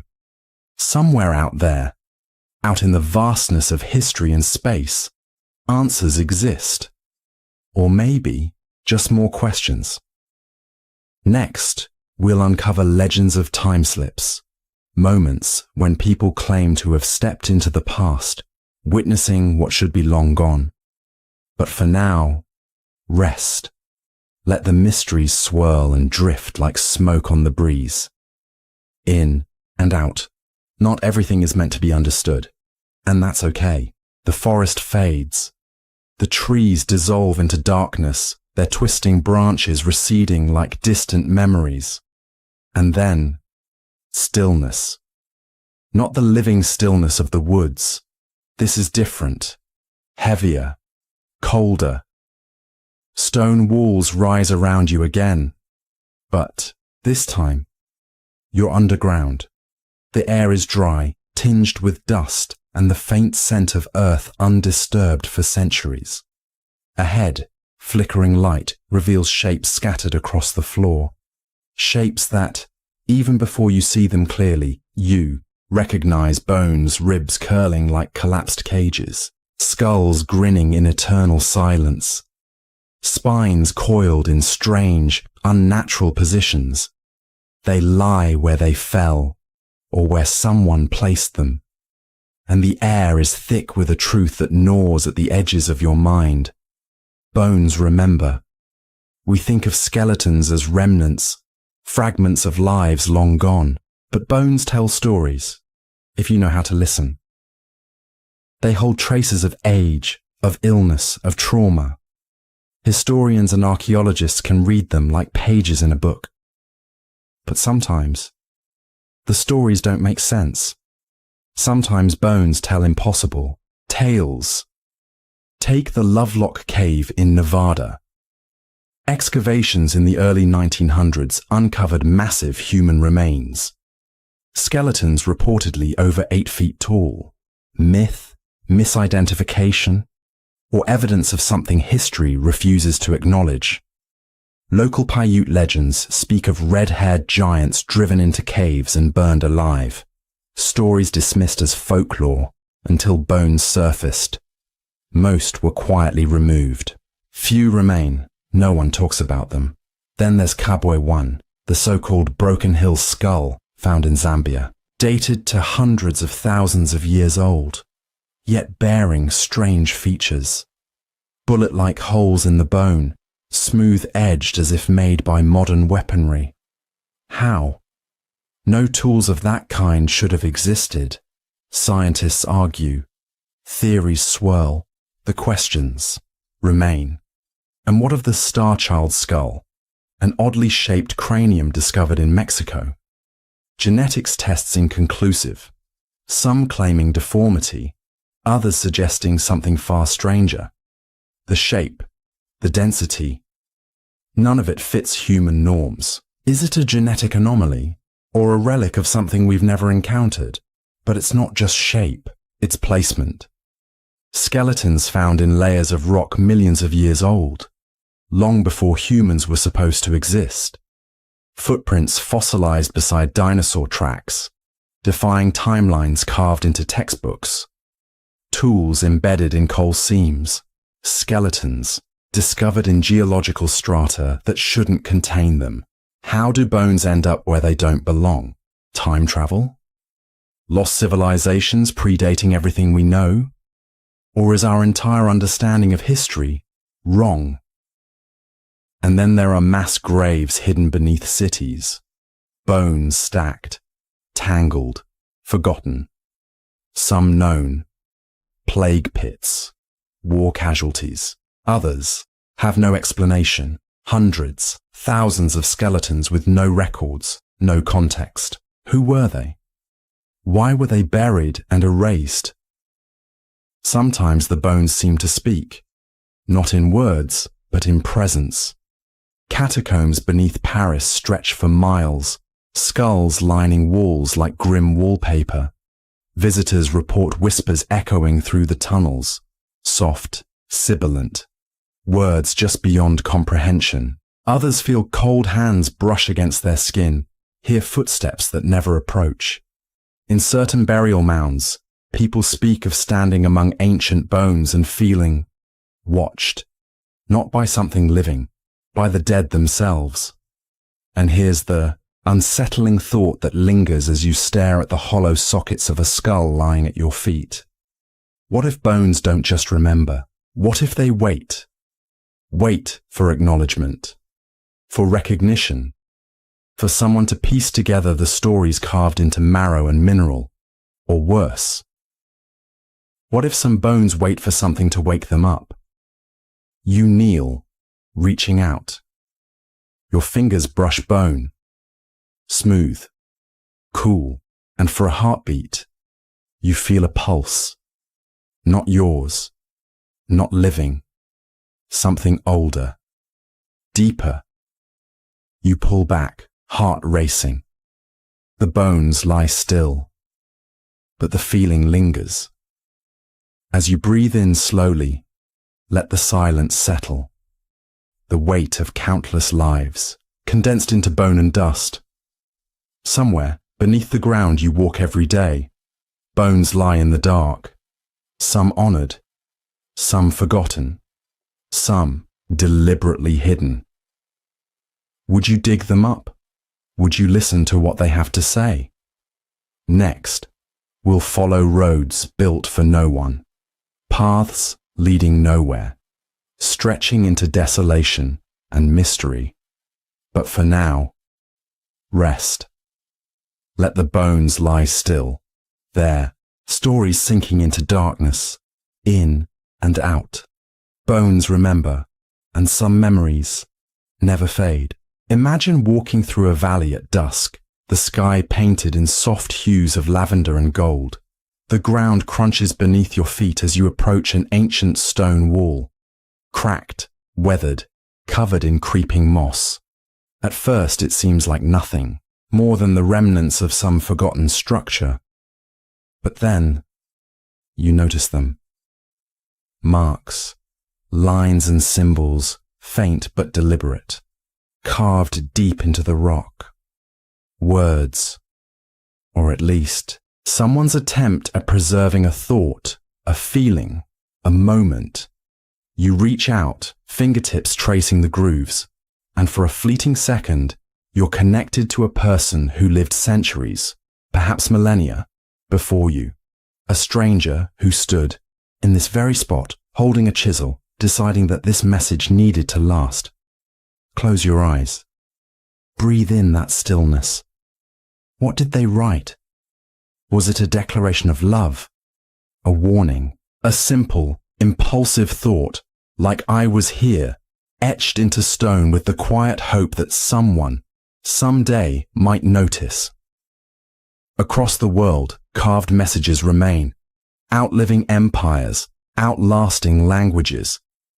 In the deserts of Egypt, on the rocky cliffs of Scandinavia, deep within caves hidden from the sun, some are grand and official, royal decrees, religious texts, commemorations of battles. But others are wonderfully ordinary. Take the Viking runestones scattered across Scandinavia. Among tales of raids and gods, you'll find inscriptions like, Thorstein carved these runes while bored. Imagine that, a man, centuries ago, pausing from his travels to leave behind a note so human, so familiar. Boredom, it seems, transcends time. Or consider the graffiti of ancient Pompeii preserved under volcanic ash. Walls that once echoed with the bustle of Roman life now bear messages like "Marcus loves Julia" or "We drank here." We laughed. Petty insults, jokes, declarations of affection. Voices from a world that turned to ash, their words surviving longer than they ever imagined. And then there's the sobering side. On prison walls, travelers' shelters, places of desperation. Carvings reveal fears and hopes, scratches counting days, pleas for mercy, farewells no one would hear. Ordinary people, facing extraordinary circumstances, choosing to carve their final words into something that might endure. Why do we do it? Why the urge to mock stone, to leave behind traces of ourselves? Perhaps it's a defiance of time, a small, stubborn act against the vastness of existence. Or maybe it's simpler, a hope that we won't be forgotten, that someone will know we were here. Imagine standing in a cave, torchlight flickering across, ancient handprints lining the walls, thousands of years old, some small like a child's. Were they marking territory, celebrating a hunt, or just playing? The why might be lost, but the presence remains. Those handprints aren't just marks, they're greetings across time. Hello, I lived, I mattered. And isn't that what we all want in the end? To be remembered. To know that our fleeting lives left some ripple in the vast ocean of history. But here's the haunting thought. How many messages have we missed? Stones eroded by rain, covered by moss, buried beneath shifting earth. How many voices spoke, only for their words to vanish? And among those that survive, how many do we misunderstand? We gaze at symbols, guess at meanings, project our own stories onto marks whose true purposes are forever out of reach. Yet, there's comfort in the attempt, in the knowledge that, across ages and continents, people have shared this simple desire. To be seen. As you breathe deeply, let the image settle. A stone wall under a starlit sky, carvings shimmering faintly in the dark. Words carved by hands long gone. Echoes of laughter, fear, love, all preserved in silent rock. Next, we'll explore the tale of an unlikely hero, a servant whose unnoticed actions changed the fate of a kingdom, proving that sometimes history's greatest impacts come from those who stand in the shadows. But for now, rest. Let the voices fade into the stones, their stories mingling with your breath, in and out. Time moves on, but the marks remain. Imagine holding an ancient map in your hands. The parchment is rough, the edges worn and torn by time, the ink faded but still legible. As you trace the lines of coastlines and mountains, you notice something peculiar. A city marked boldly, its name etched with certainty, surrounded by symbols of trade routes and bustling marketplaces. This place was important. It was known. But then, you realize something unsettling. You've never heard of it. No modern map shows it. No history book mentions it. It's as if the city never existed at all. Close your eyes. Picture that city. Imagine the streets, filled with merchants calling out their wares, children running through crowded alleys, towers gleaming in the sunlight. Thousands of lives intertwined in a place that, by all modern accounts, simply isn't there anymore. How do entire cities disappear? And more troubling, why are some erased so completely that even memory refuses to hold them? Throughout history, maps have recorded places we can no longer find. Cities that were once vibrant hubs, now lost to time, or something more deliberate.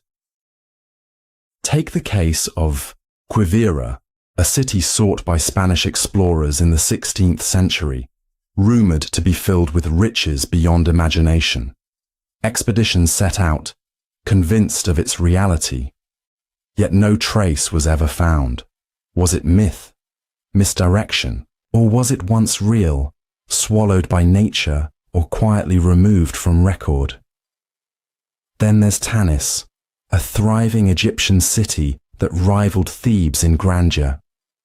For centuries, it was forgotten, its name fading from texts, its existence doubted. It wasn't until the 20th century that archaeologists stumbled upon its ruins, buried beneath layers of sand and silence, a reminder that what's lost isn't always gone, it just waits. And sometimes, the erasure seems intentional. Why would a city be removed from records? Wars can wipe out populations, yes. Natural disasters can bury towns beneath ash, flood, then beneath lakes. But there are darker possibilities.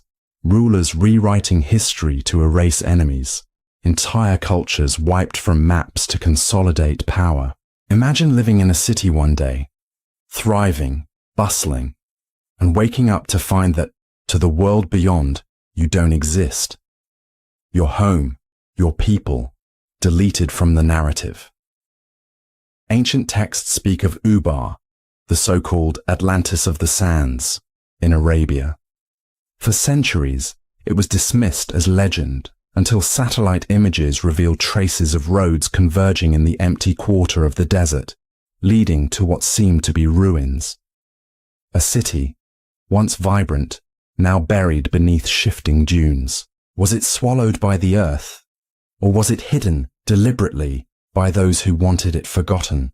And then there are the stranger tales, maps depicting lands and cities that vanish without explanation, appearing in one century's records only to be absent in the next.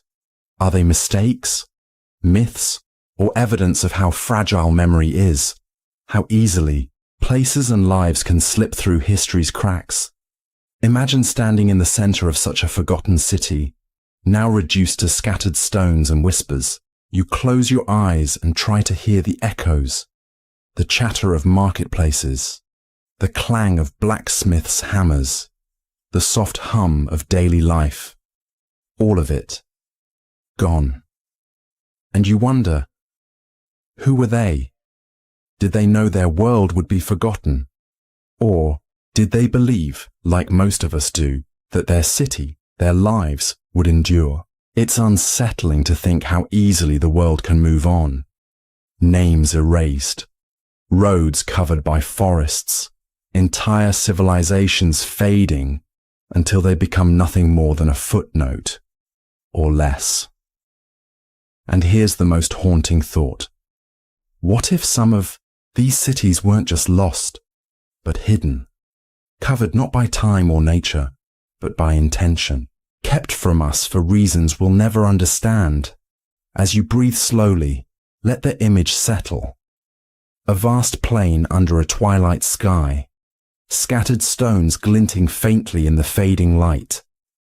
Somewhere beneath your feet lies a city no one remembers, lives unlived, stories untold, and the map, the only record that it was ever real. Next, we'll step onto ancient battlefields, places where thousands fought and fell, only for their stories to vanish into dust, their victories and losses forgotten. But for now, rest. Let the streets of those erased cities dissolve into darkness, in and out. Some places are lost, others simply choose to hide. Imagine holding an ancient stone tablet, its surface etched with symbols you can't understand. The carvings are precise, deliberate, each line and curve crafted with a purpose long forgotten. You run your fingers over the grooves, feeling the weight of time pressing against your skin. These aren't just markings, they're a message about time itself, about the cycles of the world, the rise and fall of everything we think is permanent. Close your eyes. Picture the people who carved these symbols, gathered under a starlit sky, watching the heavens, tracking the slow dance of the moon and sun. How did they know so much? Their calendars weren't simple tools to count days. They were warnings, predictions, maps of time that stretched far beyond their own lives. And some of those maps point to moments that should terrify us. Moments like now. The most famous of these is the Maya long count calendar. For years, people whispered about its end date, December 21st, 2012, interpreted by some as a prediction of the world's end. When the day passed without catastrophe, the fear faded. Just superstition, they said. But what if we misunderstood? What if it wasn't about destruction, but about cycles, endings leading to beginnings, history moving in loops rather than lines? The Maya weren't alone. Ancient Hindu texts speak of yugas, vast epochs cycling through creation, decay, and renewal. We're said to be in the Kali Yuga now, a time of chaos, corruption, and darkness. And how does it end? With fire, with water, with a reset that cleanses the world for something new. The Aztecs too believed we live under the fifth sun, a world preceded by four others, each destroyed by a different force. Earthquakes, floods, flames from the sky. Their calendars marked not just agricultural seasons, but cosmic cycles of rebirth and ruin. Why this obsession with time repeating itself, and more chilling? What if they weren't wrong? Consider the Sumerians, one of the world's oldest civilizations. Their king lists include rulers said to have reigned for thousands of years, impossible lengths dismissed as myth. But what if those numbers weren't literal? What if they reference cycles of civilization, ages of humanity rising, flourishing, and falling into darkness, over and over? Or look at the ancient Egyptians, whose calendars aligned perfectly with astronomical phenomena we only recently began to understand. Their temples captured sunlight on exact days of the year, markers not just for farming, but perhaps for something more profound, a way to track cosmic patterns we've forgotten. And then there are the lesser-known artifacts. The Antikythera mechanism predicting celestial events far into the future. The Dresden Codex charting Venus cycles with eerie precision. Aboriginal Dreamtime stories describing cosmic rhythms that mirror modern astrophysics. How did they know? These were cultures separated by oceans and time, yet they all spoke of cycles, of endings, of worlds, reborn from the ashes of the old. And here's the unsettling part. Many of these calendars converge around certain dates, moments of cosmic alignment, solar flares, planetary conjunctions, moments when, historically, empires have crumbled, natural disasters have surged, societies have shifted dramatically. Coincidence? Maybe. But what if time wants to reset itself?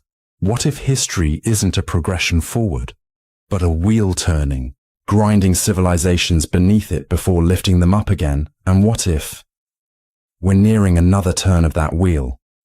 As you breathe in slowly, let the thought settle. The past isn't gone. The future isn't waiting. They're all part of a cycle, spinning endlessly, pulling us along whether we notice or not. Somewhere out there, beneath ancient stones and forgotten texts, the warnings remain. Not as threats, not as prophecy, but as reminders. This has happened before. It will happen again. Next, we'll venture into the realm of dreams. Visions people claim to share across continents and cultures, raising the question, can our minds connect beyond space and time? But for now, Rest. Let the symbols fade. The cycles spin quietly beneath your awareness. In and out. Time moves, and so do we. The bones fade into darkness. The weight of ancient lives, ancient deaths, slips away like dust in the wind. And then you hear it. Gravel crunching underfoot. A breeze whistling through empty space. You look up.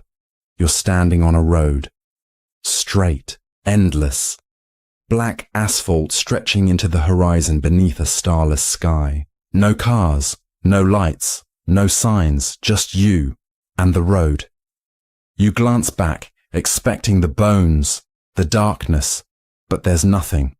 Just more road. 2 directions. No clues. Which way would you go? And then another thought creeps in. What if it doesn't matter? What if both ways lead nowhere? Roads connect us, towns, cities, lives intertwined by asphalt and intention. We think of them as purposeful. They lead somewhere, always. But what about the roads that don't? The ones that stretch into wilderness and end abruptly? Or worse, the ones that don't end at all?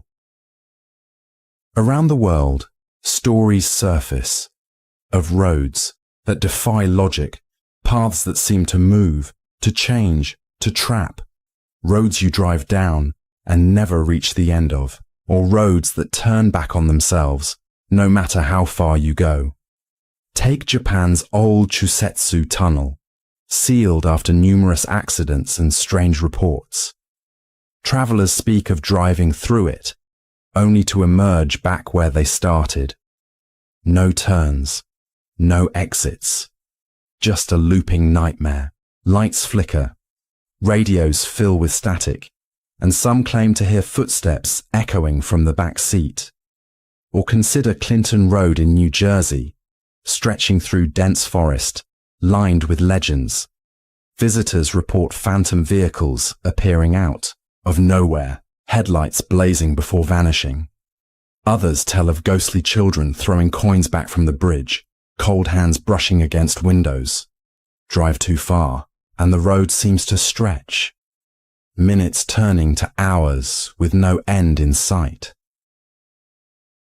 And then there's the Karoo Highway in South Africa, where motorists report seeing towns that don't exist, gas stations that vanish when approached. Some follow, unfamiliar roads branching off, only to find themselves miles away from where they should be, as if space folded beneath their tires. Why do these roads behave this way? Explanations abound. Optical illusions, exhaustion, magnetic anomalies. But some people, those who felt it, whisper something darker. The roads choose. They lead you where they want. And sometimes they don't lead anywhere. Sometimes they just keep going. Imagine driving at night, headlights cutting through fog, the world outside reduced to blackness and fleeting glimpses of trees. Hours pass, no turns, no signs, gas needle dropping, panic rising. Then, a figure stands in the road ahead. You swerve, look back, nothing there. Or worse, someone is there, closer than before. And what about the roads that appear and then vanish? Locals in remote villages speak of phantom roads, paths that seem to appear after heavy rain or at certain times of the year.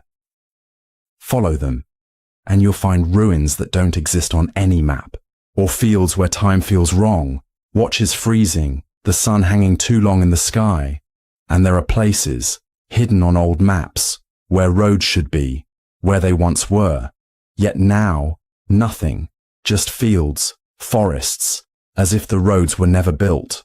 Were they erased, forgotten, or did they leave?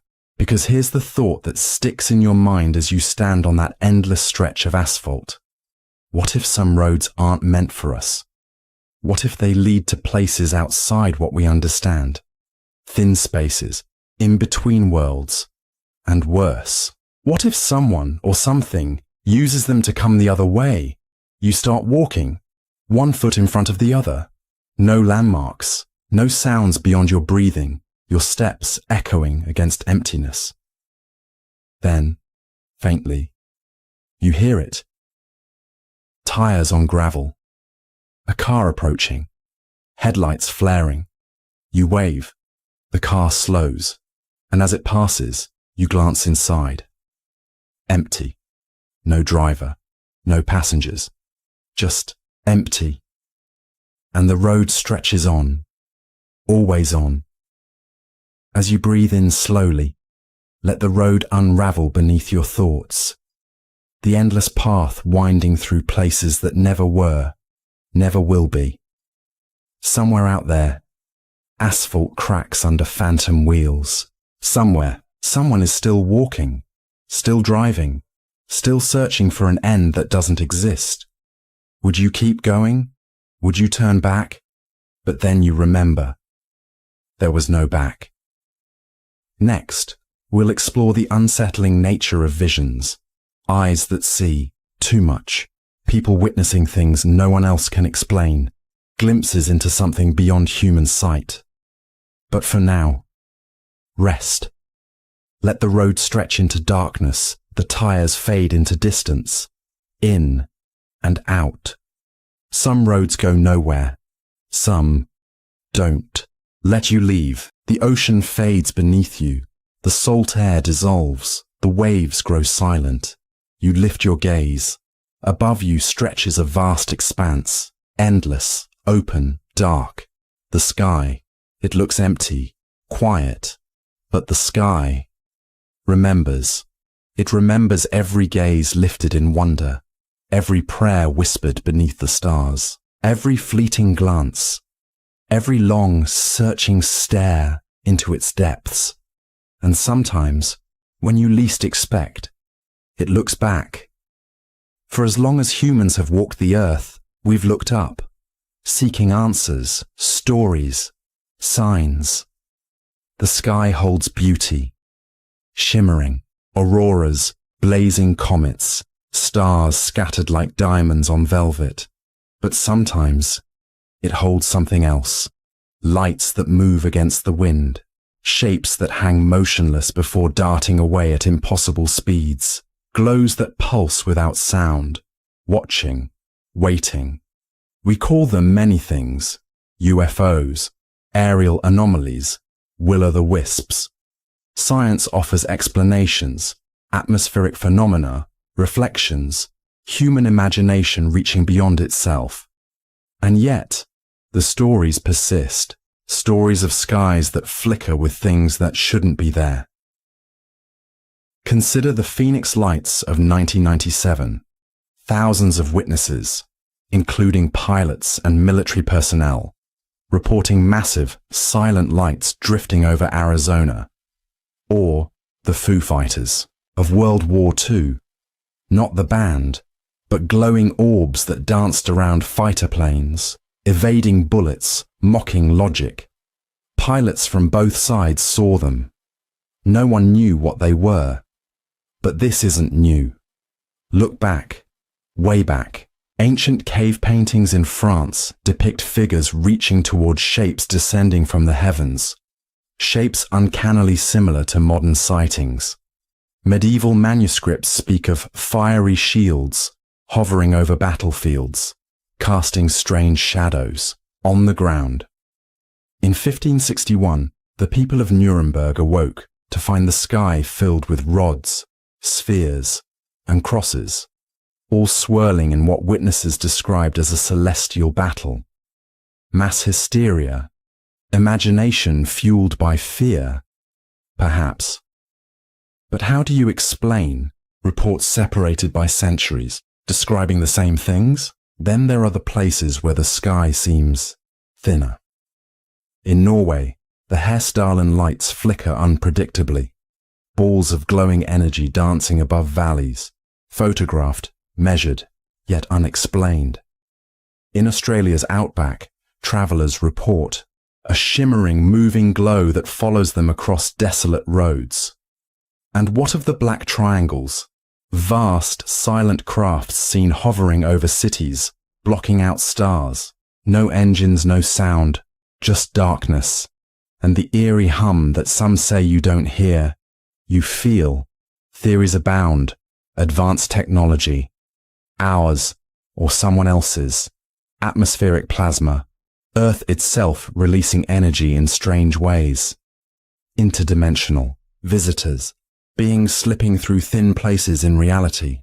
But sometimes, the simplest explanation is the most unsettling. We're being watched, and here's where things get stranger.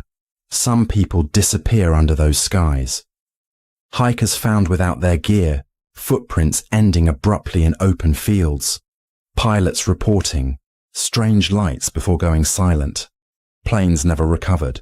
Entire villages, like Anjikuni Lake in Canada, found empty. Fires still burning, no sign of struggle. Just gone. Witnesses claimed strange lights had hovered overhead days before. Coincidence or connection? Look up at the stars. They seem still, eternal. But what if something moves between them? What if the darkness between stars isn't empty at all? And what if the sky remembers every time someone looked up and was never seen again? As you breathe in slowly, let the vastness settle around you, the cold, quiet enormity pressing from above. Imagine lying beneath that sky, stars twinkling, the Milky Way stretching overhead. Beautiful, peaceful, until a light shifts, not a plane, not a shooting star, something else. And for a heartbeat you wonder, is it looking back? Next, we'll descend again, but not underground. We'll enter the walls that hold forgotten histories, secret rooms, hidden passages, and the spaces built to conceal truths no one wanted found. But for now, rest. Let the sky close above you, the stars blink out one by one. In and out. The heavens hold stories we'll never fully hear, and some might not be meant for us. Imagine standing on an open field under a heavy grey sky. The air is still, eerily quiet, save for the faint rustling of grass swaying gently in the breeze. There are no monuments, no plaques, no signs that anything significant ever happened here. Just empty land stretching out in all directions. And yet, if you close your eyes and listen closely, you can almost hear it. The clash of steel, the shouts of warriors, the final fleeting gasps of those who fell. Somewhere beneath your feet lies a battlefield, one the world has forgotten. No records in history books, no songs to commemorate the fallen, no victory, speeches echoing through time, just silence. How many battles were fought here? How many lives lost, only for no one to remember? History loves to glorify wars, epic tales of conquest, noble causes, grand armies marching toward destiny. But what about the battles that slip through the cracks? The skirmishes deemed too small to record, the conflicts erased by victors rewriting history. For every war we know, countless others remain shadows, their stories lost to time's relentless march. Take, for instance, the Battle of Teutoburg Forest, once a defining moment for the Roman Empire. 3 legions, thousands of soldiers ambushed and slaughtered in dense woodland. For years, historians debated its exact location, the forest reclaiming the blood-soaked ground, hiding the bones beneath layers of soil and silence. When remnants were finally discovered, they revealed a horrifying truth. History doesn't always care to remember failure. And yet, that was a recorded battle, one we at least recovered. What of those we never will? Somewhere out there are fields, where thousands fell, their blood soaking into the earth, their names erased, villages burned, armies crushed, all evidence swallowed by nature. Maybe a farmer plows the land today, unaware that beneath the soil lie rusted swords, shattered shields, and bones turned to dust. A child plays among the wildflowers, never knowing. They're running across ground once soaked in fear and fury. And the reasons for these forgotten battles, sometimes it's shame, leaders erasing defeats to preserve pride. Sometimes it's neglect, chroniclers focusing on victories, letting smaller conflicts fade. And sometimes it's deliberate, wars fought in secret, alliances broken in the shadows, blood spilled away from the eyes of history. There's an unsettling idea that lingers. What if some battles were never meant to be remembered? Whispers of conflicts between kingdoms that no longer exist. Cultures wiped clean so thoroughly that even their wars are dust. People lived, fought, died, and the world moved on. Then there are the stranger tales, legends of armies that vanished entirely. Like the Persian force said to have marched into the Egyptian desert, thousands strong, only to disappear without a trace. No bones, no weapons, nothing but endless dunes swallowing every clue. Was it a sandstorm, a trick of the desert, or something more mysterious, something that defies explanation? And that's the haunting part. The earth remembers even when we don't. Bones buried deep, metal corroding into the soil, echoes of battle cries caught in the wind. These fields, forests, and deserts are vast cemeteries without headstones, silent witnesses to human folly and fury. As you breathe slowly, let the field stretch out in your mind, empty, quiet, peaceful now. But beneath the surface lies another story, one you'll never fully hear, one no one will. Time has sealed it shut, and history has turned the page. Next, we'll journey to places of rest that hold no names, tombs forgotten, graves unmarked, where those who once mattered to someone now lie beneath layers of earth and indifference. But for now, breathe in the stillness. Let the battles fade into the ground, swallowed by time. In and out. Not everything leaves a mark. Not everything wants to be remembered. The echoes fade. Silence stretches once more, vast, endless. But this time, the silence isn't empty. It's waiting. You stand at the edge of something you can't define. Not a place, not a moment, but a threshold. Everything you've seen, heard, felt, the voices, the roads, the visions, the flames, the bones, all of it, led here. You glance back. There's nothing behind you anymore. No path, no sound, no air, just this. Ahead, darkness twists like a living thing. Shapes form and unform, shifting between faces you recognize and those you wish you didn't. The air hums, vibrating with every story, every fragment of history lost and remembered. And then you step forward. What if every mystery isn't separate? What if every story is a piece, a sliver of something larger, something older than time? What if the voices in empty places, the roads that lead nowhere, the visions glimpsed through flickering flames, are threads in the same tapestry? Not coincidences, not random, designed, histories hidden, languages lost, dreams shared, forests swallowing paths, skies blinking with things beyond stars, bones whispering stories no one hears. What if they all point to one thing, a truth so vast, so ancient, so incomprehensible, that your mind refuses to hold it?